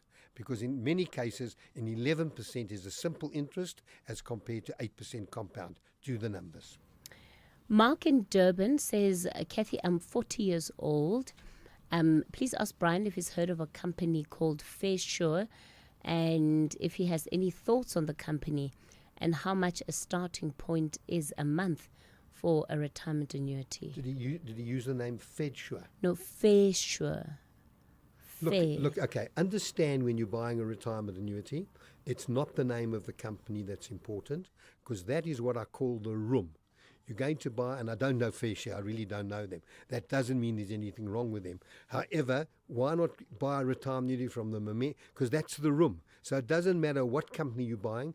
All you're asking is, how much rent are you going to charge me for that room? So if you're putting in 100,000 Rand a year into a retirement annuity, you want to know, my first charge is for the cost of the room. Then you've got to put those funds into an investment house, and that's where money is made. The choice of that investment house. So you can. It doesn't matter the name of the company, this Fairsure, whatever it is. But I think there's enough top companies that you're going to buy the room from. The Metropolitans, the Liberties, the Old Mutual, the Sanlums. I haven't mentioned them all, but any of those companies that you know, because the cost comes and the returns come from where your retirement money is actually invested. What funds are you invested? People invested over the last 10 years offshore, where they could, because you had a limitation of only 45% offshore, have done exceptionally well, or okay, in the last year because the rand strengthened, but that's long term. So understand where you're investing, which company you're investing. Stick to the brands, in my opinion. Not that I'm knocking Fairsure because I don't know them. They may be a hybrid of one of the other that may be the retirement fund's name of a particular institution. But then you've got to make the big decision. As a 40-year-old, our advice says you want growth, as much growth in your retirement annuity. You want to be continuing to contribute in growth. You're allowed up to 75% in equities. go for that, because that's where your money is going to come. Because remember, under retirement annuity, you can't withdraw before age 55. However, most people are retiring 60, 65. One last caveat, understand when you contribute to retirement annuity now, 2/3 goes to the retirement pot, 1/3 goes to the savings pot, which allows you every year to withdraw that. Bad choice. I know some people are forced to do it. Terrible choice, because when you draw money out, you're not paying tax at retirement tables or withdrawal tables. You're paying tax as income tax, and it's going to affect your long-term retirement. Peter in Kempton Park wants to know, can I withdraw all the money after being retrenched or resign as a foreign national? All the money from where? From his pension fund, I'm assuming. Okay, let's assume your pension fund. Well, if you've got a pension fund and you're retrenched or you resign, you up to the value up to the 31st of August 1974, you can withdraw everything. Any contributions made after the 1st September 1974 went into two pots, 2/3 to the retirement pot, 1/3 to the savings pot. You can withdraw the whole savings pot. So if you're in a pension or provident fund, you can withdraw. If you're in a retirement annuity, you can only withdraw 30,000 Rand, maximum of 10% on the value as at the 31st of August 74. So if your fund was 300,000, you could draw 30. If your fund was 400,000, you could only draw 30. If your fund was 200,000, you can only draw 10% of that, which is 20,000. But then any contributions in the last 18 months, 1/3 will go into the savings pot. You can draw that in full. The two withdrawals you make are taxed at marginal rates. They get added to any income you're going to withdraw. So if you're retrenched and you earned money this year, don't do anything till the 1st of March, which is a new tax year, and your tax will be lower. Let me go to Weston in Johannesburg. Weston, good morning. Good morning, guys. Yes, sir. I want to ask Brown, I'm working for the road freight industry, so I'm now on my way to retire. So I don't know now, I want to talk to Brian separately. I want Brian's phone number. Okay, Weston, Brian is on the line. You don't want to tell him a little bit what your issue is? Weston, No, did Weston say he's about to retire? Okay, well that was very party. And you did you work? Are you a member of the Government Employee Pension Fund? No, I'm a road freight transport industry. Okay, so one would need to understand what the benefits are of taking your retirement from where you are, because you may still be able to take 1/3 in cash, and there's a tax element there. The balance buys your pension. Maybe your pension is going to escalate on a yearly basis. So one has to do the calculation. One needs to understand your needs. At the end of this program, I will give out my website where you can make contact with me, and we can then answer any question you may have, Weston. But as you say, and I said this early on, at retirement, it's a very important question to understand what your requirements are, so that you're getting the right advice that suits your need, and you understand all the implications. How old are you, Weston? Now I'm 65 years now. Okay. So 65, and how many years service have you had? In the company? Yeah. I've got 19 years. 19 years. What happened before that? Were you contributing to a pension fund before that? Yes, I contribute. And where's that money? For another companies where I only work for road freight transport. So where are those monies that you contributed up to 19 years ago? The money is still in the Provident Fund. Okay. And okay. So how many years have you worked for? Have you worked for 40 years? Yes. Okay, so your pension should be meaningful. Obviously, in retirement, there are some costs that do fall away. I mean, when you're working and you've got children and you've got education, those costs are all there. Hopefully, do you still have dependent children? Yes, I've got one children now. All they are growing. I've got one small one. 20 years old. Okay, so you've still got a responsibility for a few more years. So a budget's done. So I'll give my website out at the end, and you can give me a call off here. Yeah, that's what I want. I want to talk to you in a second. Okay. Super. Thanks, all right, Weston. Let me go to Eastern Cape. Anonymous, good morning. Good morning, Cathy and Brian and the listeners. Yes, sir. I do have a question. Actually, I have two. I'll try to be short because it's quite long. The voice note was long. My first one would be, I work for a certain company, and my company has recently been bought by another company. So this new company has bought 100% of the company that I work for. And we've been given affirmations and promises by our company directive that our jobs are guaranteed to be safe. Everything would continue as normal as per section, I believe, a certain section. And my biggest worry is on our packages and pension funds, because I don't have much clarity. What we've been told is that the new company would absorb everything, the labor, the task team, everything, including our payouts. So I just wanted to find out if there is a guarantee of such, if the company just gives it to us as a promise, instead of it being something that's formal. And my worry is that when the takeover is complete 100% and the new guys come in and our current bosses leave, will the new guys actually acknowledge that we do have our pensions lying in the older company, or is that something we need to be wary of and move our pensions from the company to independent brokers now before the takeover is complete? And then I don't know if I should go to the second one. Or would you like to go ahead, that one Anonymous. first? Go ahead. My second question was in terms of loans. So I'm still like 28, 29 years old, but I'm planning to retire because I started something now, something like farming. I've been debt-free my entire life. I never really had any debt. So recently, FNB approached me and told me they could offer me a loan of like 960,000 rand or so. I have been planning on buying a backyard, but I've always been skeptical of loans and debt based on whatever upbringing I had. I always told myself I don't want it. But recently, I've been doing a lot of studying on business people, and I have discovered that a lot of business people actually have made it through acquiring loans and starting off businesses. So I wanted Brian to actually give me like some advice on how that actually works. What are the pros of getting a loan, and what's the right way to move about it in terms of paying it back and in terms of buying assets and in the business world? Okay, so let me answer question number one. You have nothing to worry about, because the pension fund has nothing to do with the takeover of company A taking over company B. Your pension fund is an independent source, an independent investment, and what you can do is you get a statement now, and then in 3 months' time, when the company is over, ask for another statement.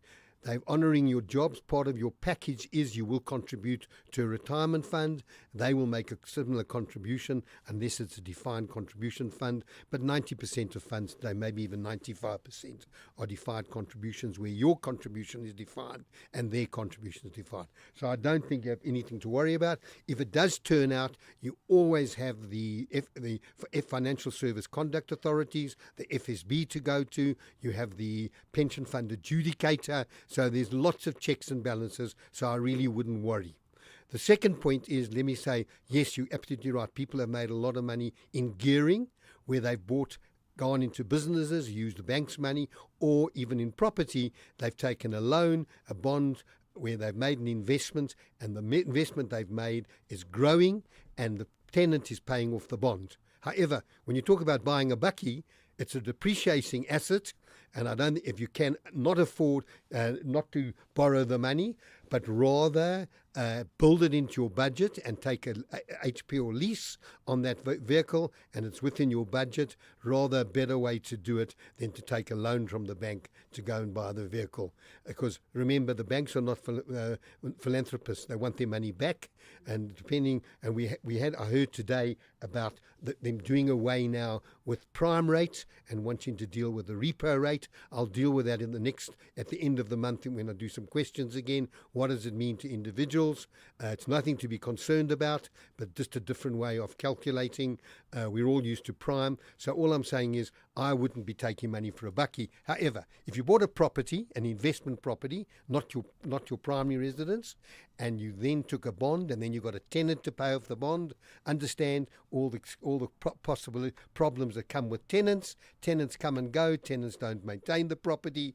But if you can find a good tenant who's going to pay off the bond and you've put something down and then you take, that's great way. That's how money has been made over all the years where people have used bank money to make investments.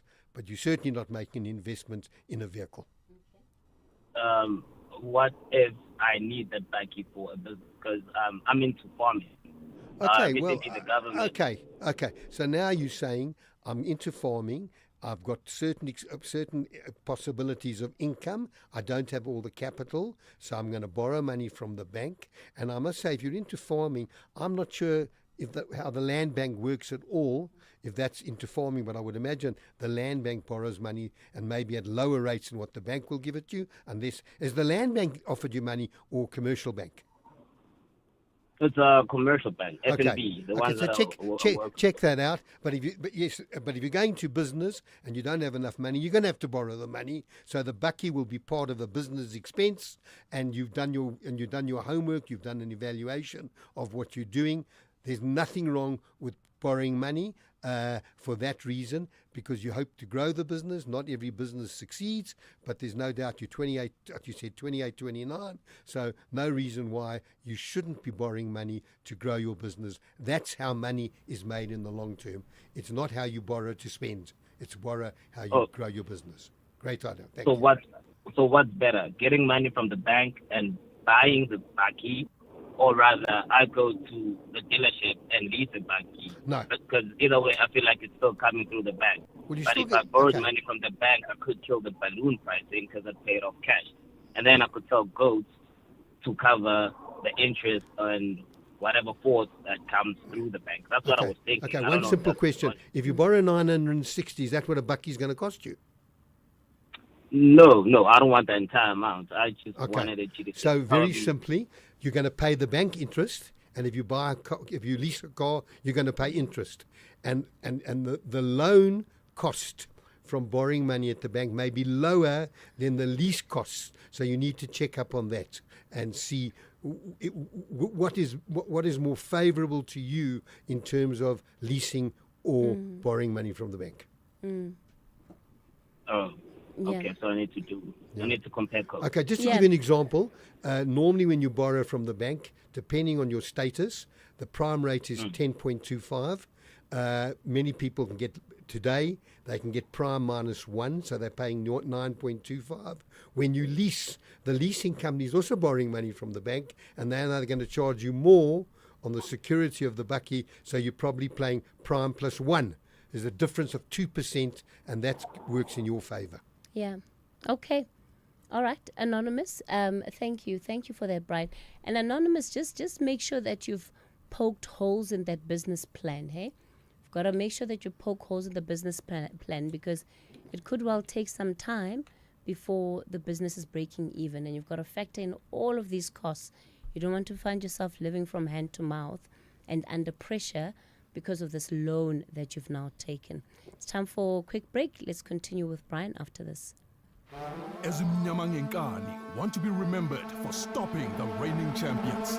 However, Masandawana believe the Buccaneers will experience a long night of sadness. This is the Betway Premiership. Lisekazini forever. Catch the big clash between Orlando Pirates and Mamelodi Sundowns on Wednesday, 18 February at 6:30 p.m. live on SABC Plus and SABC3. Then at 7:30 p.m. on SABC radio stations. Proudly brought to you by SABC Sport. For the love of the game. This February, love staying informed. As your day winds down and the evening begins, Primetime News moves to a new home. Weekdays at 6 p.m. The stories that matter, the context you trust, the news that connects you to South Africa and the world. Because loving what you watch also means trusting what you hear. Primetime News is weeknights at 8 p.m. only on S3. Open up. Talking Finance with Brian Hirsch, making sense of your finance. Anonymous, while we took that break, Cathy and I were chatting, and Cathy made the point, rather use that money to grow the farm, because obviously I don't know what type of farming you're in, but if it's agriculture, then it's about planting crops and so on. If it's cattle, then you've got to understand, what's going to happen and through that. So the business plan is important. So the answer I gave you is not just a simple. One's got to sit down with a business model, understand what your costs are, what income is going to come in, and that. So the important thing is to do a solid business plan. Solid business plan. And here, more and more, Brian, I hear people talk about hope is not a strategy. So when you're looking at the business plan, take hope out, have a clear strategy so that whatever you want to do is the preparation of it has to be as much as the execution. All right, let's take more of your questions. Let's take some of these voice notes. Brian, I'll play them one at a time. You'll respond in between. Let's have the conversation. WhatsApp voice notes on 0614 104 107. Good day, Cathy and Brian.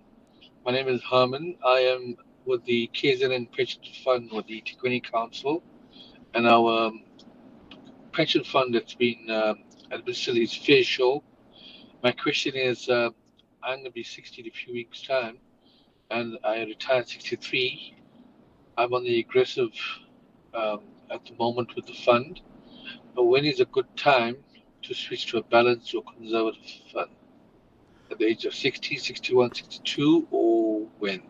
Thank you. Thanks for a good show. Okay, thank you very much for that question. And the question I always say to people is, what is your time horizon? Remember, even when you get to 63, you want to be in growth assets because your money's got to last that much longer. With inflation, understand that a pension will halve every 7 years. 7 to 10 years, and in 14 to 20 years it'll halve further, so you'll be getting a quarter. So you've still got to get growth, maybe not to the extent that you may be invested now. You talk about aggressive, maybe you're in a 75 equity portfolio. I am a little bit concerned about markets. Markets have had an enormous run. It's time for markets to contract and to have its break. It does that every single year. I can't remember one year when markets haven't had a bit of a downturn, that there was more volatility. Last year we had Trump in 2nd of April. That caused volatility. Markets came down. They recovered in a short space of time. So if you're a client of mine, I would advise you to downsize a little bit, but to also understand what you're trying to achieve. You know what your pension value is today. You also know an estimate what your pension value will be at age 63. Do the numbers, what sort of income you need. Have a look if your fund comes down by 10 or 15% for the moment. See what that income will give you. If that's going to impact on your life at 63, then certainly downweight. Don't downweight to less than 45% into equities, because when you reach retirement, 45% in equities is going to be the long-term portion. You're going to divide your retirement annuity into two, although it remains as one. You're going to say, my long-term growth has got to come from my equities, which is the 45%. My income's got to come from 55%, and those numbers have got to be done. So not an easy number to just do on air. Normally I can do the maths, but you need to get those two figures in relation to what is it costing you to live at the moment, what expenses will fall away at retirement, and then how will it look if the portfolio does come off now over the next 3 years, off 15%, and then recovers over the next 3 to 4 years, that 15%, but you won't have had that growth for that period. So do those numbers. Hi, Cathy. I was retrenched in 2016, and I haven't been able to find formal work. So is it possible for me to withdraw from my pension fund? Okay, unfortunately, I don't know your age, but if you're over age 55, you certainly can draw from your pension fund.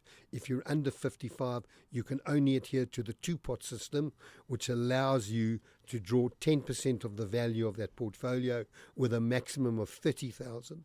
I don't know your circumstances. I am going to give my details where people can contact you.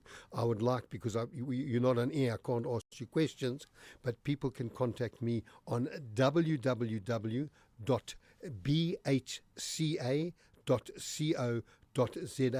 and my office and I will come back to you. But please, on this particular one, when you've spoken about retrenchment, let's have a look at what's going on, and I need to understand your age. If you're under 55, it presents many more problems other than the 30,000. However, if you're over 55, you can retire from any retirement fund. Retirement starts at age 55.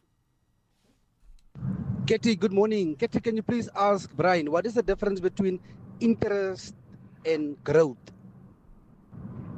Okay, good question. Interest is where you're taking no risk. You're putting money in a bank or income fund and you're earning 8%. Growth is where you're looking for growth, which has volatility. So, give you an example. If you'd invested in 2022 100,000, by the end of 2022 it was worth 80,000. But today's date it's worth 141,000. So you've had growth on that portfolio. And if you invested in 2023, that 100,000 will now be worth 161,000. So you had to take into account the drop in the market.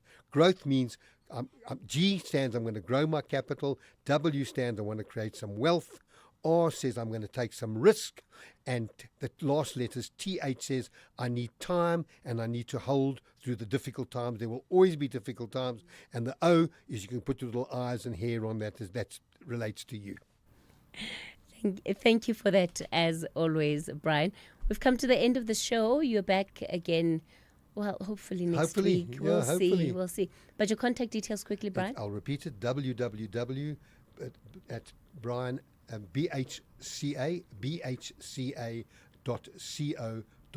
Let us have your questions, particularly Western. I wanted to talk to you about that. And the last caller as well, I need to know a little bit more about when you were retrenched and so on.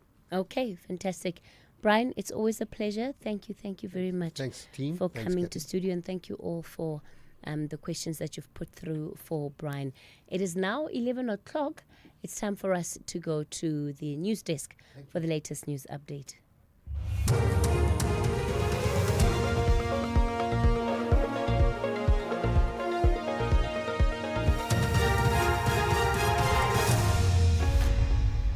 Thank you, Cathy. On the top stories, ad hoc committee into criminal justice system extended to March, and search continues for trapped miners in Kimberley. For SAFM News, I am Ondelambana, and a very good morning.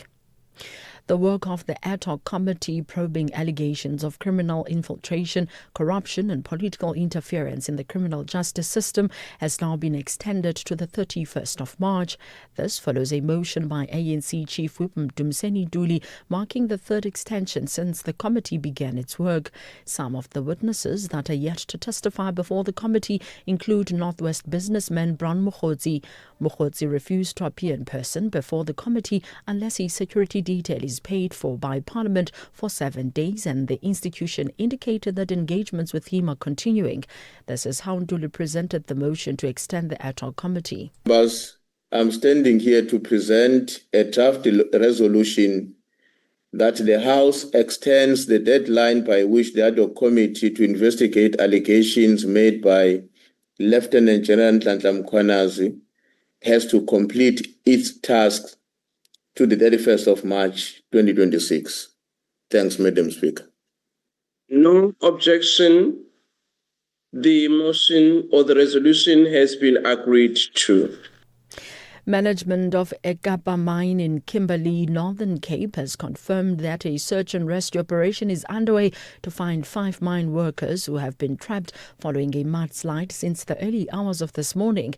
Management says communication with the miners has been cut off and they remain unreachable for now. Families of the missing miners have been informed. Rescue efforts continue. The fourth suspect linked to the murder of e-hailing driver Isaac Settlet, who was expected to appear before the Pretoria Magistrate Court today, is now scheduled to appear tomorrow. The suspect handed himself over to police yesterday in Atteridgeville. The 22-year-old driver was allegedly murdered after responding to a trip request on Bolt last week. His body and hijacked vehicle were later found abandoned in Atteridgeville. Meanwhile, the three co-accused Digele Dimpela, Khoitsio Nemachidi and McLaren Mushwana are facing charges of premeditated murder and robbery with aggravating circumstances in connection with the killing. Nontlanhla Njingila reports. The anticipated appearance of the fourth suspect in the matter that shook the country, following the circulation of dashcam footage showing the brutal murder unfolding, did not happen today. This is because the suspect is still being processed by police. The three suspects briefly appeared before the Pretoria Magistrates Court yesterday, where their matter was postponed to next week Monday. Nontlanhla Njingila for SABC News, Pretoria. Mayor of Mfuleni local municipality in Gauteng and ANC member Sipho Radebe says he remains the mayor and will not resign. This follows allegations that the ANC's Sedibeng Regional Executive Committee has instructed Radebe to resign. Radebe has told SABC News that he is engaging his party. You're speaking to Executive Mayor Sipho Radebe. The mayor hasn't resigned and the mayor have not resigned. So there are still engagements that will still to be there between the organization that has deployed me. But right now, I wouldn't want you to speak about that up until, we have something that we can speak about. Australia's Prime Minister Anthony Albanese says his country will neither repatriate nor provide assistance to a group of Australians in Syria associated with the Islamic State. Yesterday, 34 wives and children of former IS fighters attempted to start their journey to Australia but were returned to their detention camp. The BBC's Katie Watson reports from Sydney. Speaking to ABC News on Tuesday, Prime Minister Anthony Albanese was clear. "My mother would have said, if you make your bed, you lie in it," he told interviewers, before adding that the government had a very firm view that it would not be providing assistance or repatriation. The group is thought to be made up of the wives and children of IS fighters, and they've been stuck in the detention camp until now, with the Australian government refusing to officially repatriate them. The camp's director, though, has urged authorities to take the women and children because they're growing up surrounded by dangerous ideologies. Recapping the top story, the work of the ad hoc committee probing allegations of criminal infiltration, corruption and political interference in the criminal justice system has now been extended to the 31st of March. I'm Mondelambana for SAFM News Headlines at 11:30. SAFM 104 to 107 nationwide. Sanibonani dumelang absheni lochani Mzansi igama lam nguzanele untomdodwa izinhluzalta, but you can simply call me Uzanele Mthombeni. I am your new host khona yi Ekaslami, the TV show that profiles some of your absolute faves, celebrities. I'm talking wena actor, musician, bona politician, benekant zonke bonke zikhona, and we take them to Ekasi and find out who exactly they were before all the glitz, glam, lights, cameras and action. Ekaslami, Tuesday at 6 on SABC 1. Mzansi for sure.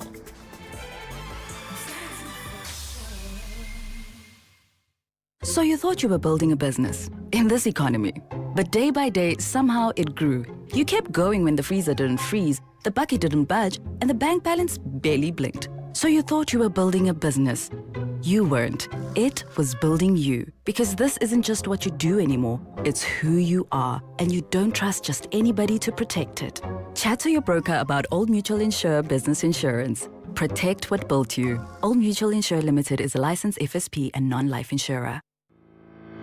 SAFM, in collaboration with the Center for Social Justice at Stellenbosch University, invites you to attend the 7th Annual Social Justice Lecture in commemoration of the World Day of Social Justice on the 20th of February 2026.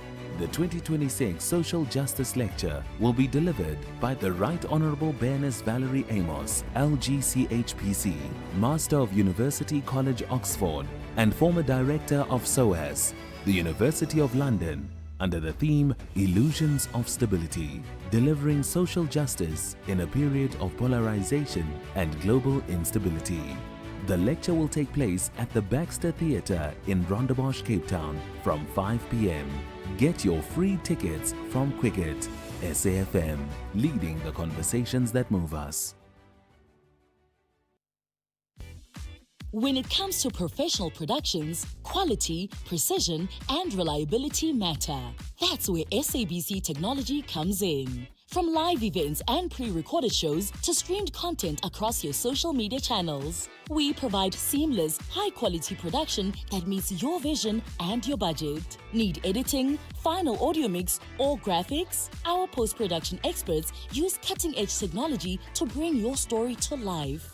Looking for radio or television outside broadcast support, studio or auditorium usage that's fully equipped and ready for your big idea? SABC Technology has the infrastructure, the expertise, and the passion to make it happen. SABC Technology, your trusted service provider.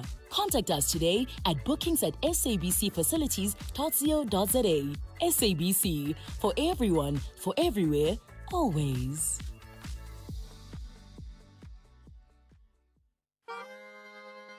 When music meets nature, something unforgettable happens. Symphony by the Water, a world-class live music experience set against the breathtaking beauty of Midmar Dam, featuring the KZN Philharmonic Orchestra, Spogazi, the Black Lapels, Saturday, the 7th of March, 2026.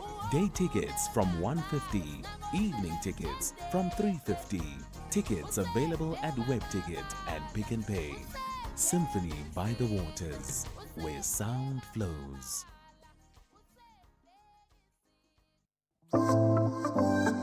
Wherever you are in the world, SAFM 104 to 107 is accessible.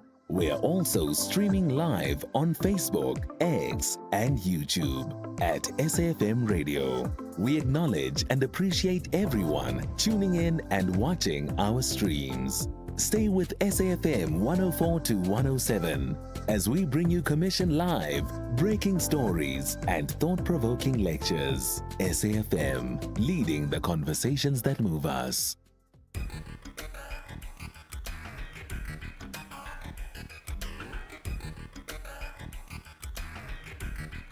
The Talking Point with Cathy Mohlahlana. Weekdays, 9 a.m. till midday.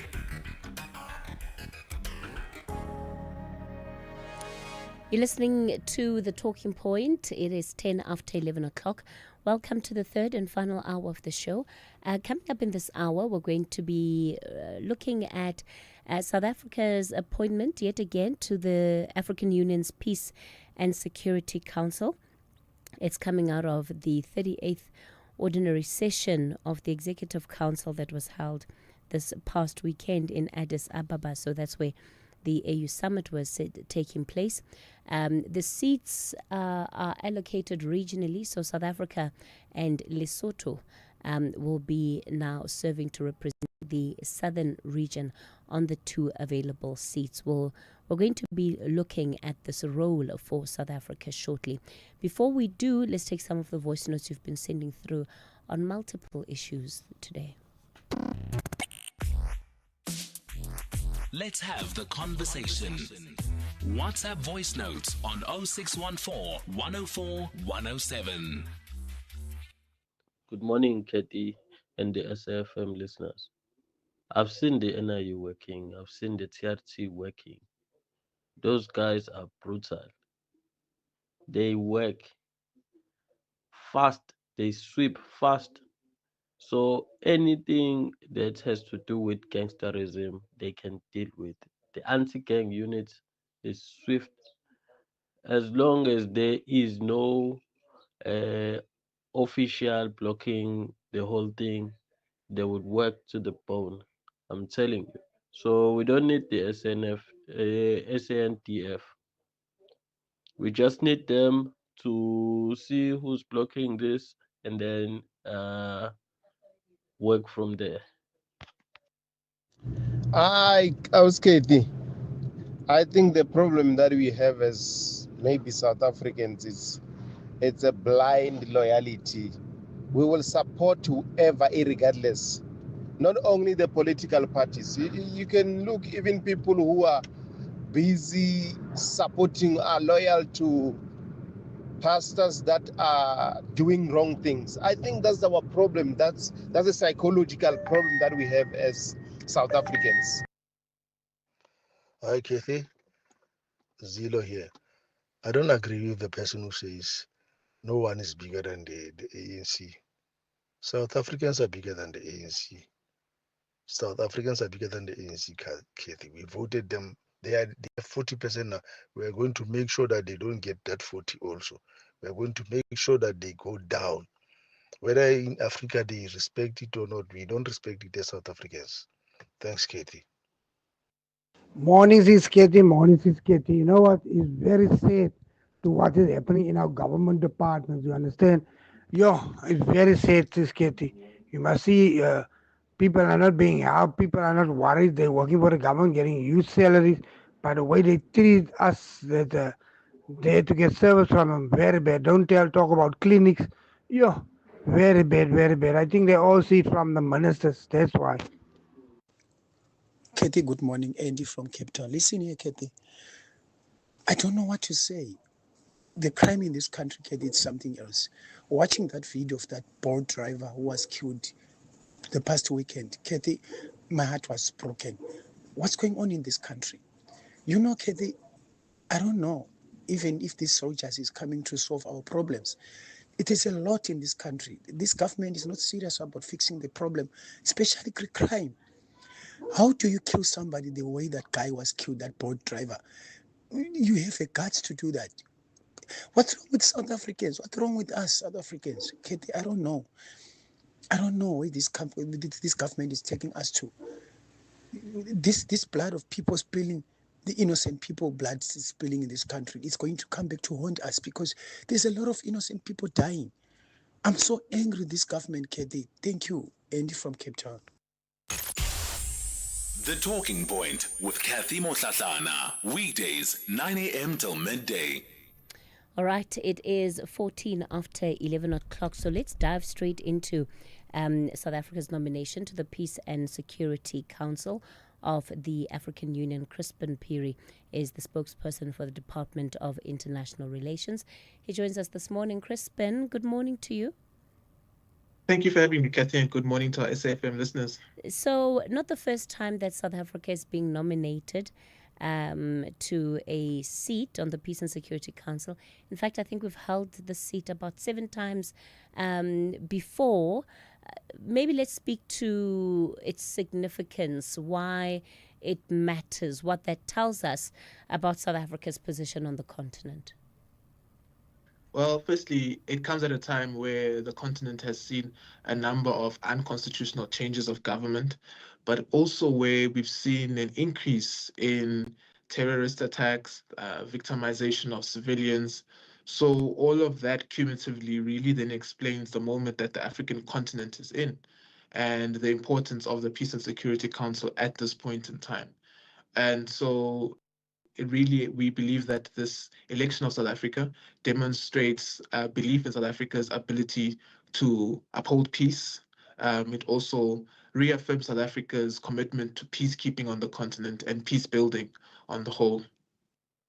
Yeah, I'm quite interested by the fact that you frame it through the lens of part of the regression, as some might note, that we've seen on the continent and as far as peace and stability is concerned. So if we look at our previous the previous times that we've served in this capacity, our voice has been influential on matters such as the DRC. We have previously deployed troops in partnership with the AU and mandates under the UN to the DRC under MONUSCO and SADC missions, same as Sudan, the Darfur missions, and the Central African Republic.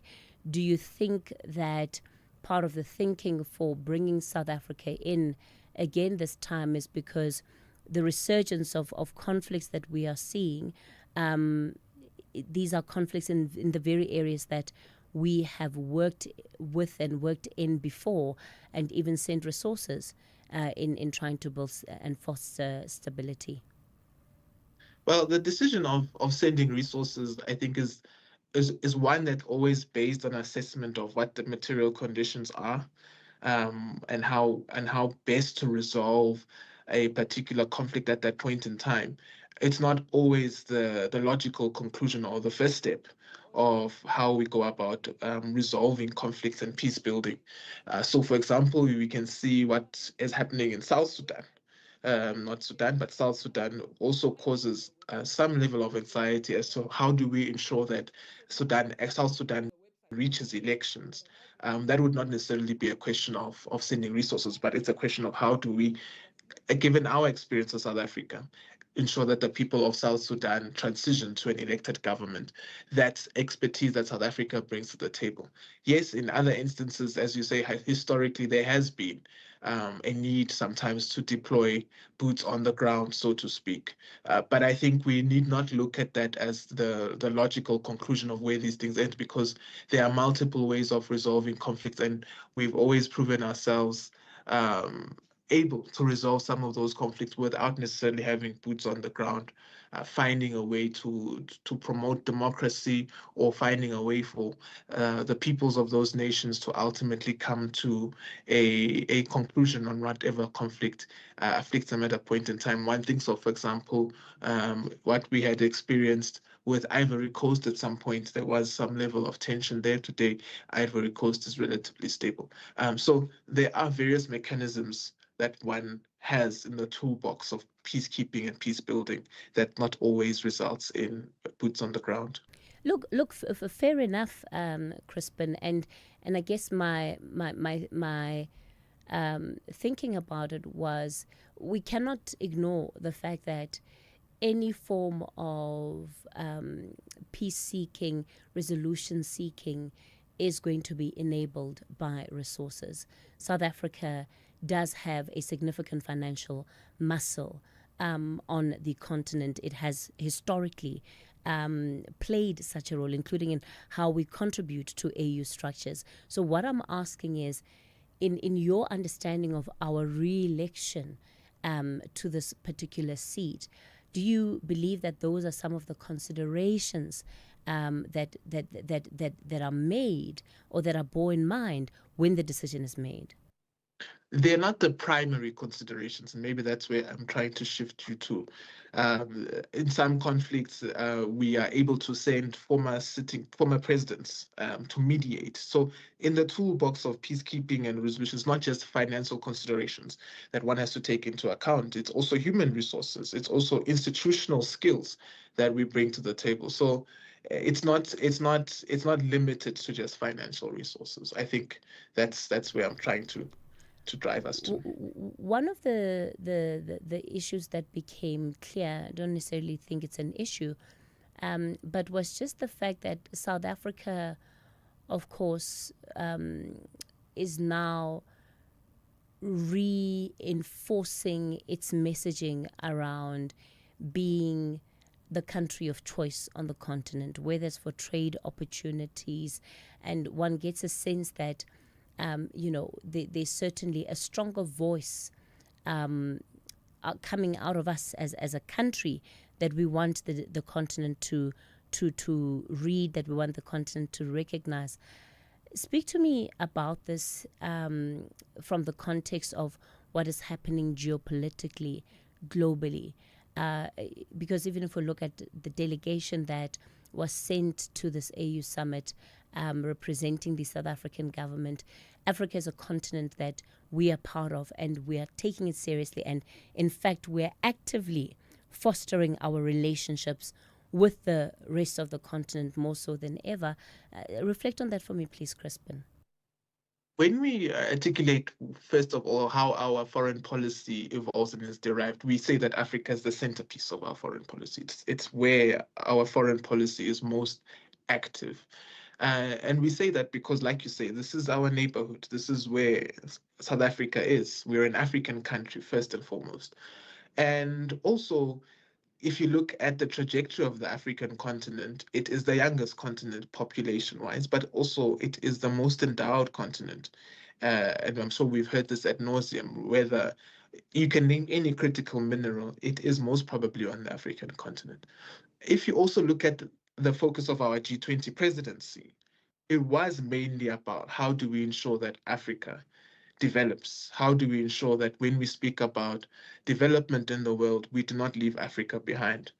And that is the fundamental thinking of this administration is we do not see ourselves evolving or developing outside of the African continent in any way. In fact, we do believe that the drivers of our development are the continent itself, whether it's through trade, whether it's through stability on the continent, or whether it's through any other means, the continent remains the centerpiece of our foreign policy. And that's where we look at it. And then in the geopolitical space, where you do see a number of countries, be it East or West, looking at Africa as the continent of the future or as a continent which will drive other nations' development, it is important that we have an AU that is very, very strong as a multilateral body for the African continent, but an AU that is also able to bring together African nations for the development of the continent. And that's where we see our role. We do see our role as functioning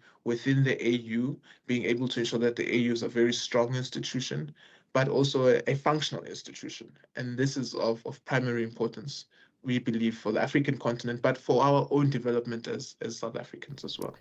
There's a wealth of experience that we have in as far as the complexity that is involved in as far as what is driving instability or violence in some of these regions. How are we bringing that expertise on board, especially as some of these areas enter new seasons or new cycles of violence? How are we ensuring that previous learnings, we're able to carry them forth into this moment? Because of course, while the nuances in a new wave of conflict may be there, certainly a lot of the issues are also historic, and these are some issues that we understand well, that we've had protocols to resolving before, but for whatever reason, those agreements have not held. I think there are a multitude of issues that also we see why some countries on the continent are where they are. Some of them come right down to nation building, where tribalism still plays a massive role in how a country is governed. We are trying to bring our experience, and not in a preachy way, not in a way that this must be done, but to say in our experience, we do believe that this is how we've sought to build our nation.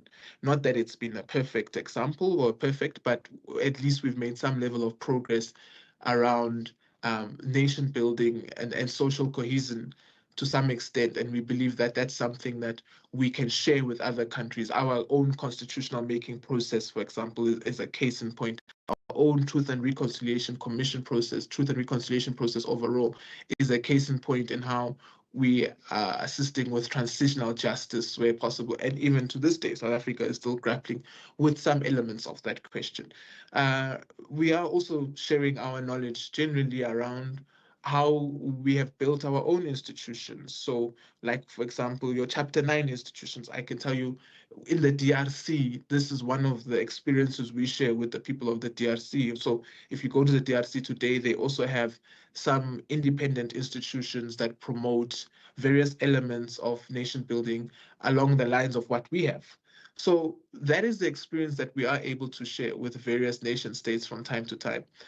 But also within the context of the AU, the difficulties around some of the protocols are the impact of some of the protocols, or the impact that they have on sovereignty. So, and that's an ongoing debate with most multilateral instruments all across the world.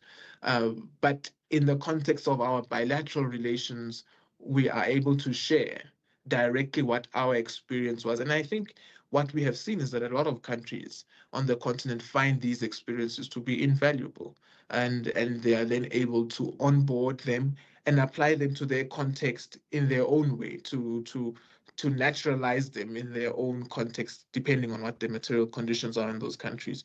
And so, for example, in a country like Ethiopia, South Africa was quite instrumental in building peace there, with what we call the Pretoria Minute.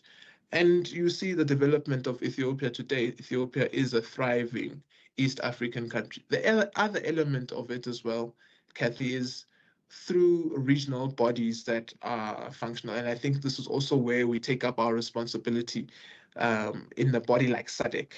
SADC remains one of the most stable regions on the African continent, with the most elections, with the highest level of intra-trade.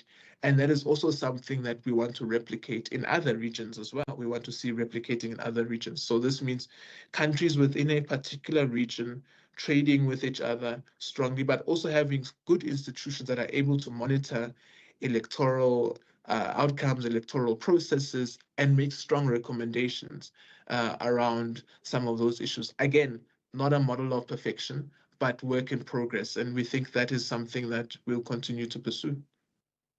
We, of course, Crispin, have not been able to shake off the criticism around self-interest, especially where stability is concerned, that how we approach matters of stability, depending on the region, of course, is not always about the peace objective of it. Yes, that is the ultimate end, but that there are instances where it is driven by economic interests. And I want us to unpack this a little bit further when we continue with the conversation, because the idea that we prioritize stability where our economic interests are concerned, because we do have so many South African businesses that operate across the continent, that we South Africans have made an immense amount of investments, and that sometimes that seems to be the overriding factor, that we want to protect, bring stability for the sake of preserving those economic interests, rather than bringing wholesale reform and stability. We'll continue the conversation with Crispin shortly. It's now 11:30. Let's take your latest news headlines. Thank you, Cathy. On the news headlines, the work of the ad hoc committee probing allegations of criminal infiltration, corruption and political interference in the criminal justice system has now been extended to the 31st of March. Management of Ekapa mine in Kimberley, Northern Cape has confirmed that a search and rescue operation is underway to find 5 mine workers who have been trapped following a mudslide since the early hours of this morning. And President Cyril Ramaphosa says Africa will have to be united at the time where the global geopolitical system is changing. A full update follows at the top of the hour. This February, love staying informed. As your day winds down and the evening begins, Primetime News moves to a new home. Weekdays at 6 p.m. The stories that matter, the context you trust, the news that connects you to South Africa and the world. Because loving what you watch also means trusting what you hear. Primetime News is weeknights at 8 p.m. only on S3. Open up. S3. The Talking Point with Cathy Mohlahlana. Weekdays, 9 a.m. till midday. All right, we continue with the conversation looking at South Africa's nomination to the African Union Peace and Security Council. We will be serving alongside Lesotho in the 2 seats that are given for the region, because it's regional representation, and this will be for a period of 2 years. It's not our first time around the rodeo, so we've done this a number of times. I guess the question here is, what is the impact that we would want to have, especially where we're seeing such concerning developments around the regression overall. What it comes down to, it's a regression of peace and stability. Crispin Piri is the spokesperson for the Department of International Relations. He's still on the line. So Crispin, I wanted you to speak about interests and how those play out, and to respond in particular to the criticism that has been leveled against South Africa in some instances? I think the criticism is unfair in that we can never expect development to happen without peace. And so where there is some level of development, we have a duty to preserve that, to ensure that if there's some level of instability, we're able to preserve the level of development there by ensuring that we find peace as soon as possible. Because the destructive nature of the conflicts ultimately then takes us 2, 3, 4 steps back, both economically and developmentally for those countries. So it is in our interests, quite frankly, that we have peace and we have development. And particularly as one of Africa's most industrialized economies, what we do see that the net effect of instability on the continent is a migration flow towards South Africa.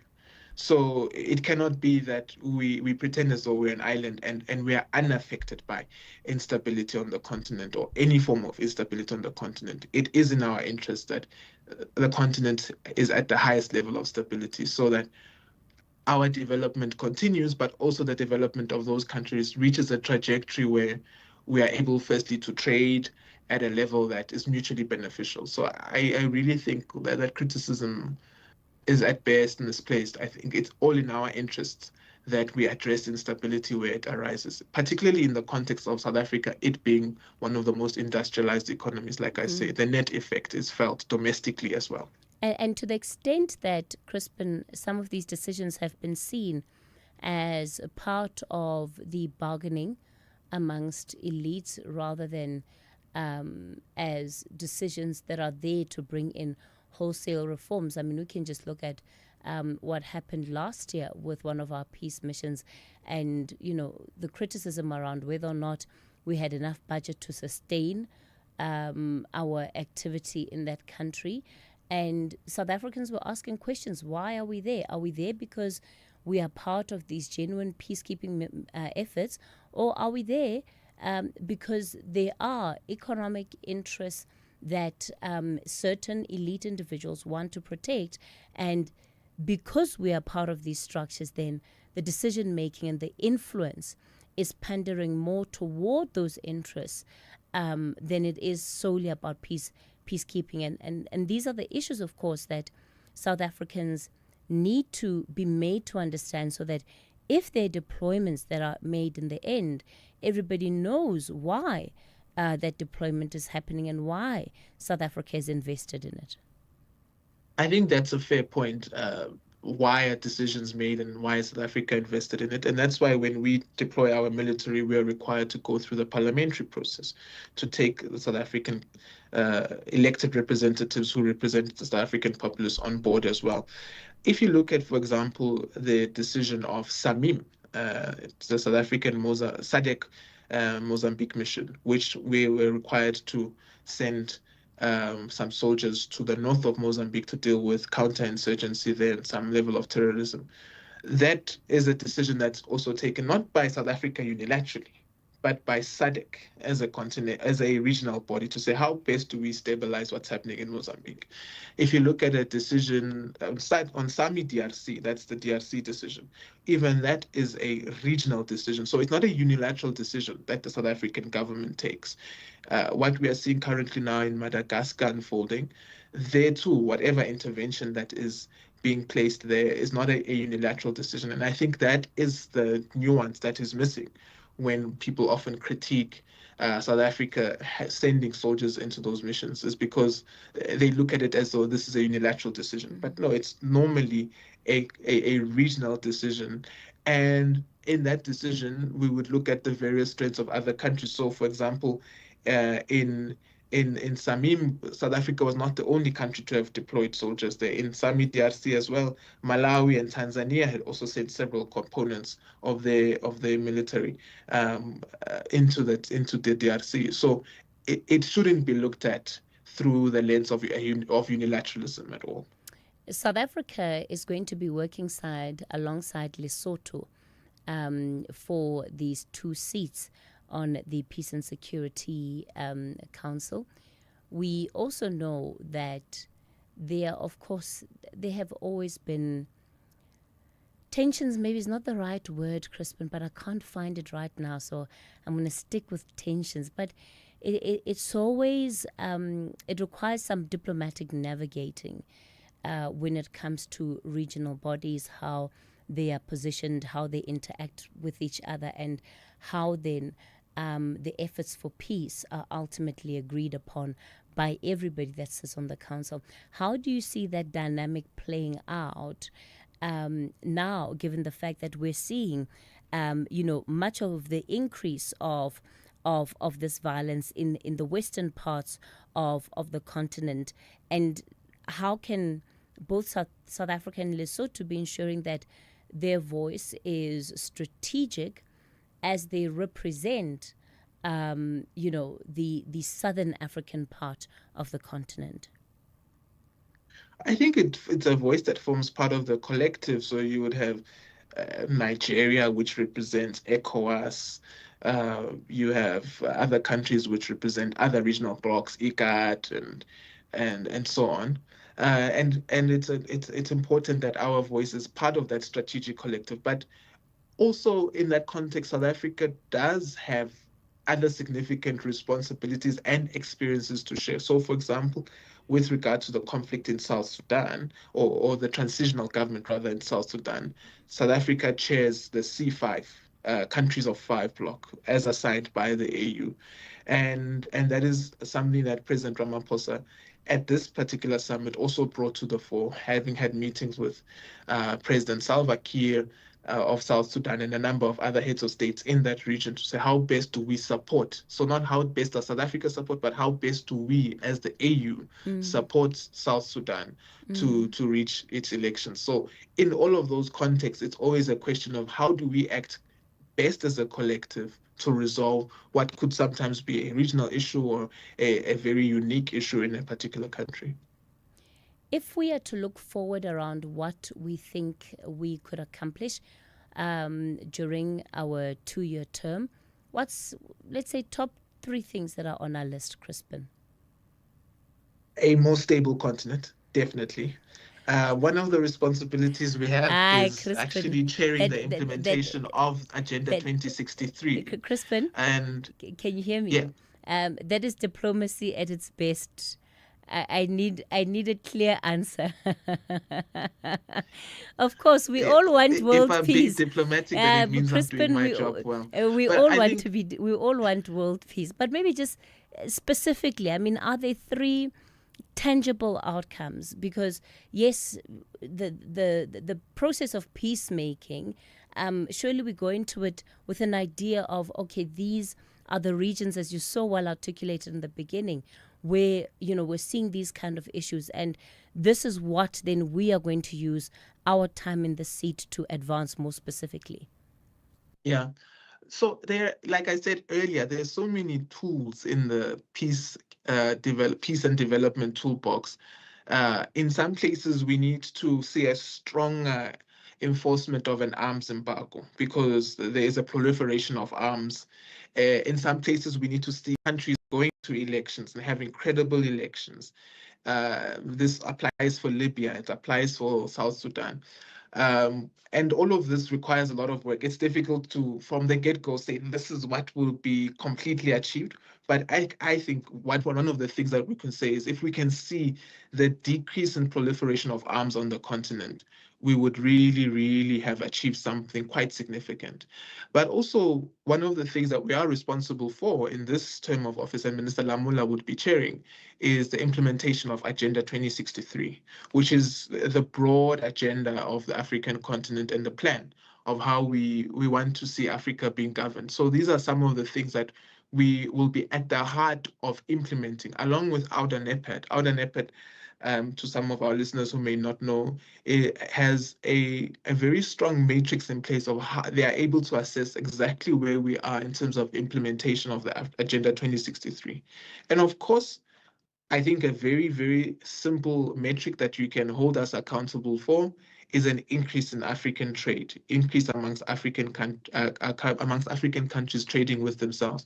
That is something that we believe we will be able to pursue and continue to drive from a South African perspective. All right, let me bring in some of our questions for you, Crispin. Let's start with this voice note, please. Let's have the conversation. WhatsApp voice notes on 0614 104 107. Good morning, Katie. This is Manuel from Western Cape. Please ask Mr. Crispin if he means that SADC is stable. Does he mean in terms of war or generally the governance structures? Because if we consider Zimbabwe and the influx of Zimbabweans in South Africa and the problems, I don't think that should be considered as stable. Because their suffering, Zimbabwean sufferings, political suffering, political problems, they are affecting other neighboring countries negatively, like South Africa is. So SADC is not really stable. Yeah, Crispin? Yeah, comparatively to other regions, SADC is relatively stable. Yes, it's not perfect. There are countries that have their own domestic challenges, including South Africa. But when we speak of the level of violence amongst citizens in SADC, we really have a relatively stable region compared to other regions on the continent. And also, if we speak of trade, I think trade amongst SADC countries sits at about 25% compared to other regions, which is less than 10% in other regions. So that is something of an indicator that we point to when we look at stability as well. Okay, Zig, you're in Randburg. Good morning. Good morning, Cathy. It's Cathy, isn't it? Yeah. Yes, it is. I've always, for more than a decade, I think it must be, been convinced that the South African participation in so-called peacekeeping in the Congo has been highly, highly suspect.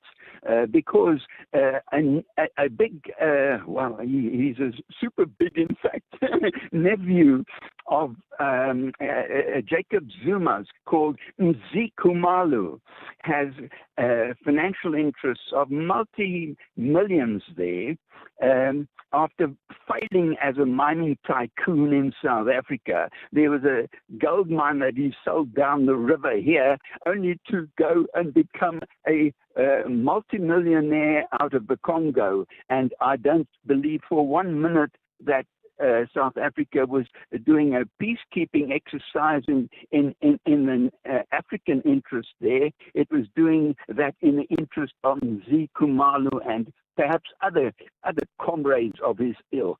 That's what my suggestion is, and it's a very strong thing. And I was so upset that a decent and honest humanitarian called Mary Robinson, who was a former president of Ireland, should have participated in putting South Africa in charge of that peacekeeping, because I believe South Africa was in charge of it.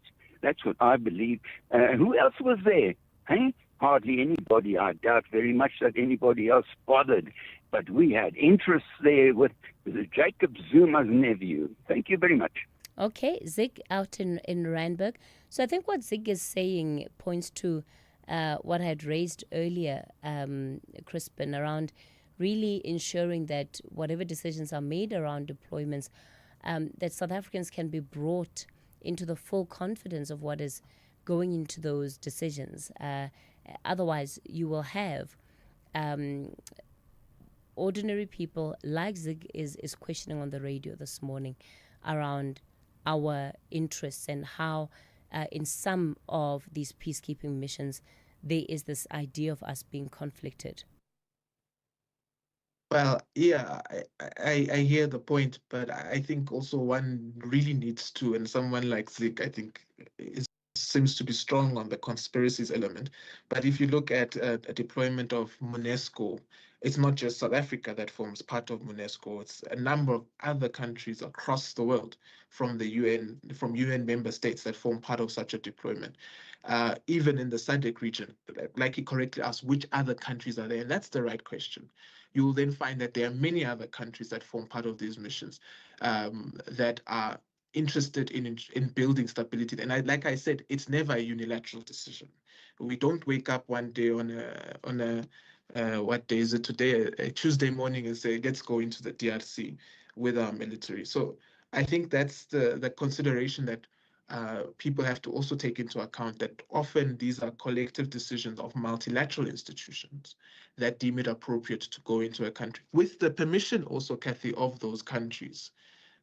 They do then seek this assistance, and where we are able to, we will then be able to deploy.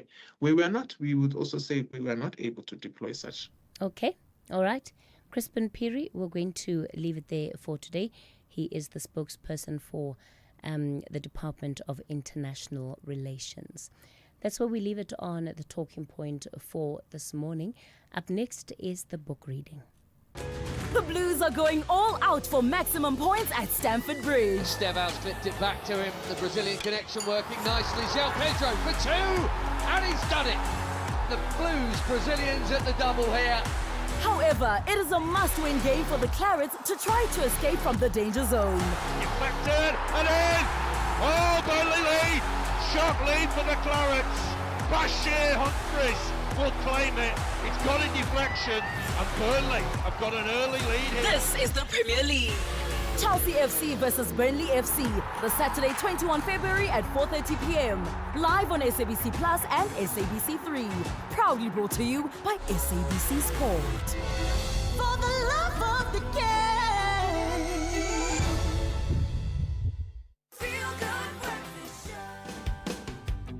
Sugar, spice, and everything nice. Bite after bite, this is Bake That Thing. Every Friday, we fire up the ovens, featuring South Africa's best bakers and most loved patisserie masters. From sweet showstoppers to savory favorites, it all begins in the oven. Get inspired live every Friday, only on Espresso on S3. This is Bake That Thing.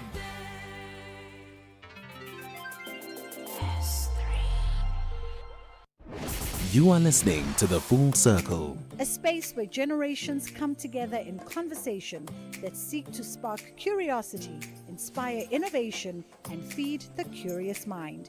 For arts, culture, and robust conversations, join me every weekday between 1 and 3 p.m. on The Full Circle with Bridget Masinga as we explore the stories, lessons, and conversations that guide us back to self. Hashtag SAFM Talking Point. Please note that the views expressed in this book are not that of the station. Listeners' discretion is advised. SFM presents another episode of the book Boardroom Dancing by Nolita Fakude, read by Vuyokazi Tere.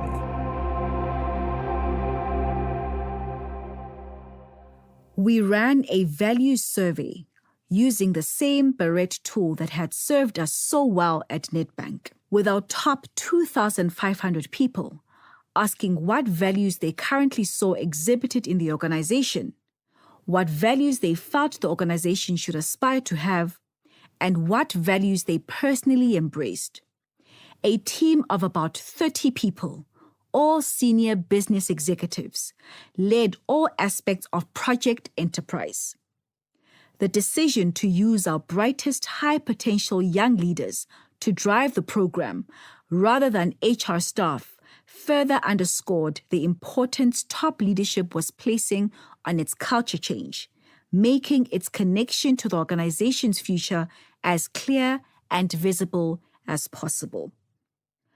Over the course of the 18 months, from mid-2006 to early 2008, the company's top 2,500 people across all divisions participated in 2-day workshops.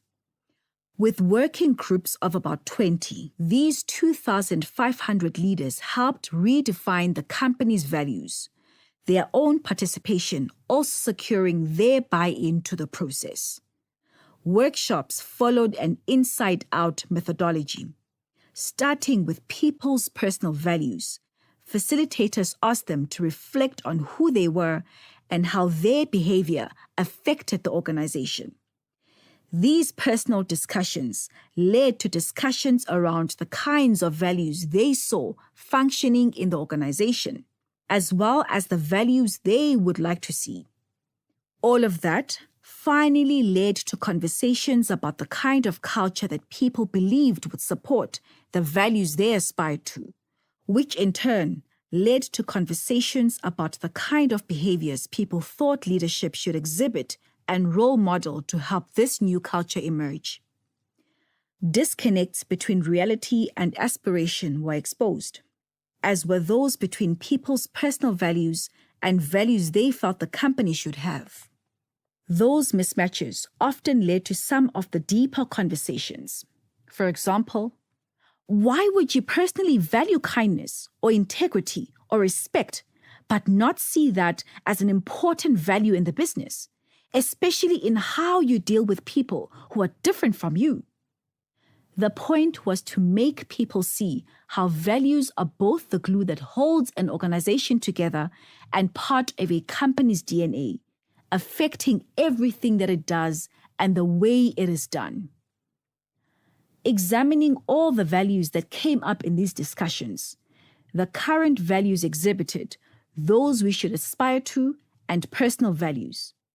People then voted for their top 10. Themes began to emerge. People wanted to work in a safe environment, a high-performing environment, and an environment where diversity and inclusivity were embraced. In the end, about 15 values consistently came up.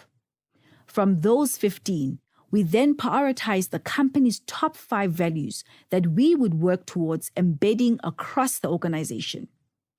These were safety, integrity, continuous improvement, winning with people, and customer satisfaction. Consultants like McKinsey, Mandate Molefi, and people from the Barret survey assisted both with the workshops and the processing of results. It was an exhaustive, comprehensive, and iterative process, and the company did not skimp on the resources, time, or commitment required to run it properly. While the values conversations and workshops guided the macro process of culture change at Sasol, we also needed to attend to micro-level interventions that people could use in the day-to-day.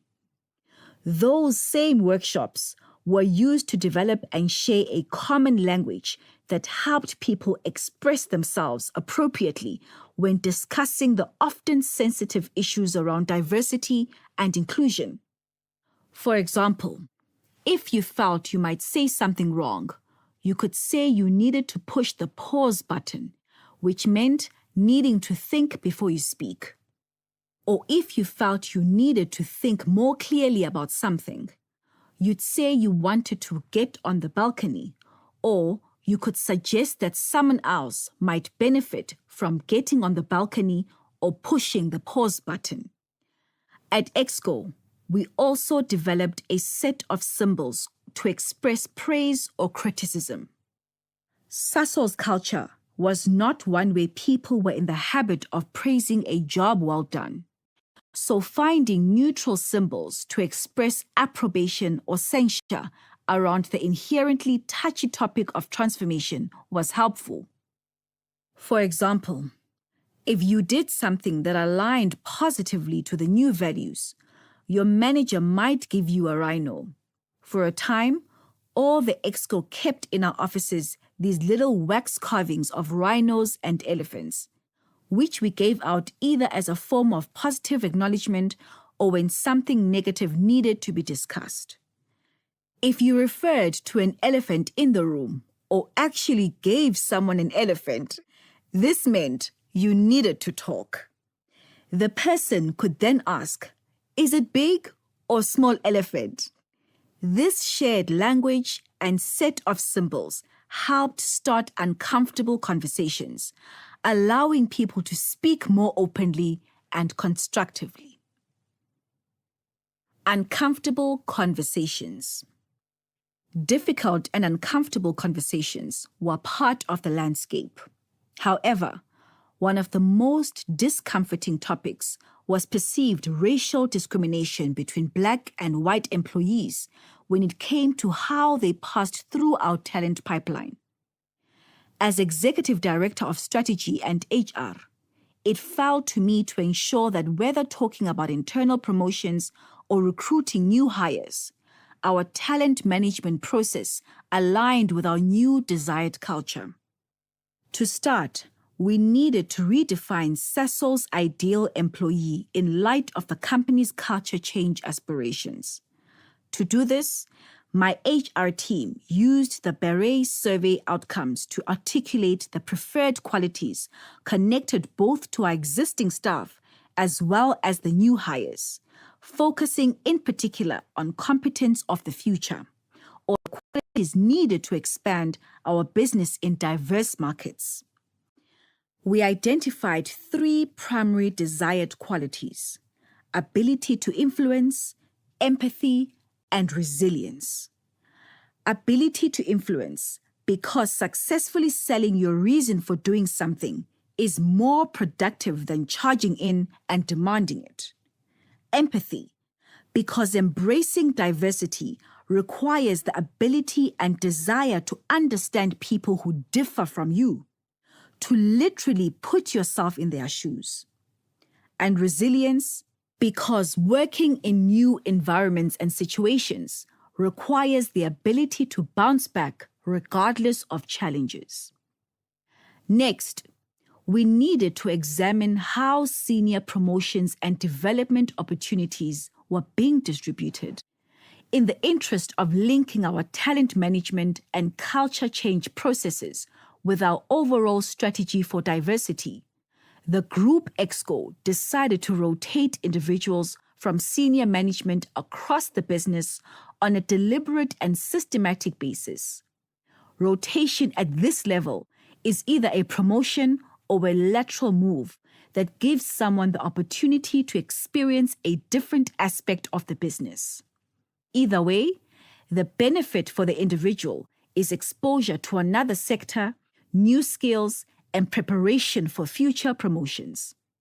We made it standard practice in our talent management process to look at business rotations twice a year, rather than on an ad hoc basis, as had previously been the norm, and also to consider how well an individual was driving the new values and living the culture when selecting candidates for rotation or promotion. We constantly had to monitor and challenge nominations that were put forward for such opportunities. Many of these conversations represented the very first instance a challenge based on diversity had been made at this level, and they were very uncomfortable at the start. Most often, the issue at hand was not about the individual's technical competence and performance, but rather that their leadership style did not adequately reflect the new cultural values we were promoting. People had their prodigies whom they had mentored and earmarked, and when those nominations were challenged for these reasons, it could spark real sensitivities, forcing robust discussions around why this one was unacceptable and not that one. In an organization previously so insulated, these were really painful discussions for many to have, and using the mirror analogy, we would encourage the individual to deeply reflect on the feedback by looking in the mirror. Support from our CEO, Pat Davis, was vital here. The first time, 2007, we undertook a major job rotation with senior executives to introduce them to different business areas as part of their personal development. It was necessary for Pat and myself to hold the line in terms of promoting and appointing people based on Sasol's full competence framework, which now included values-driven leadership. We also helped people by making sure that where the assessment process had identified gaps, coaches and mentors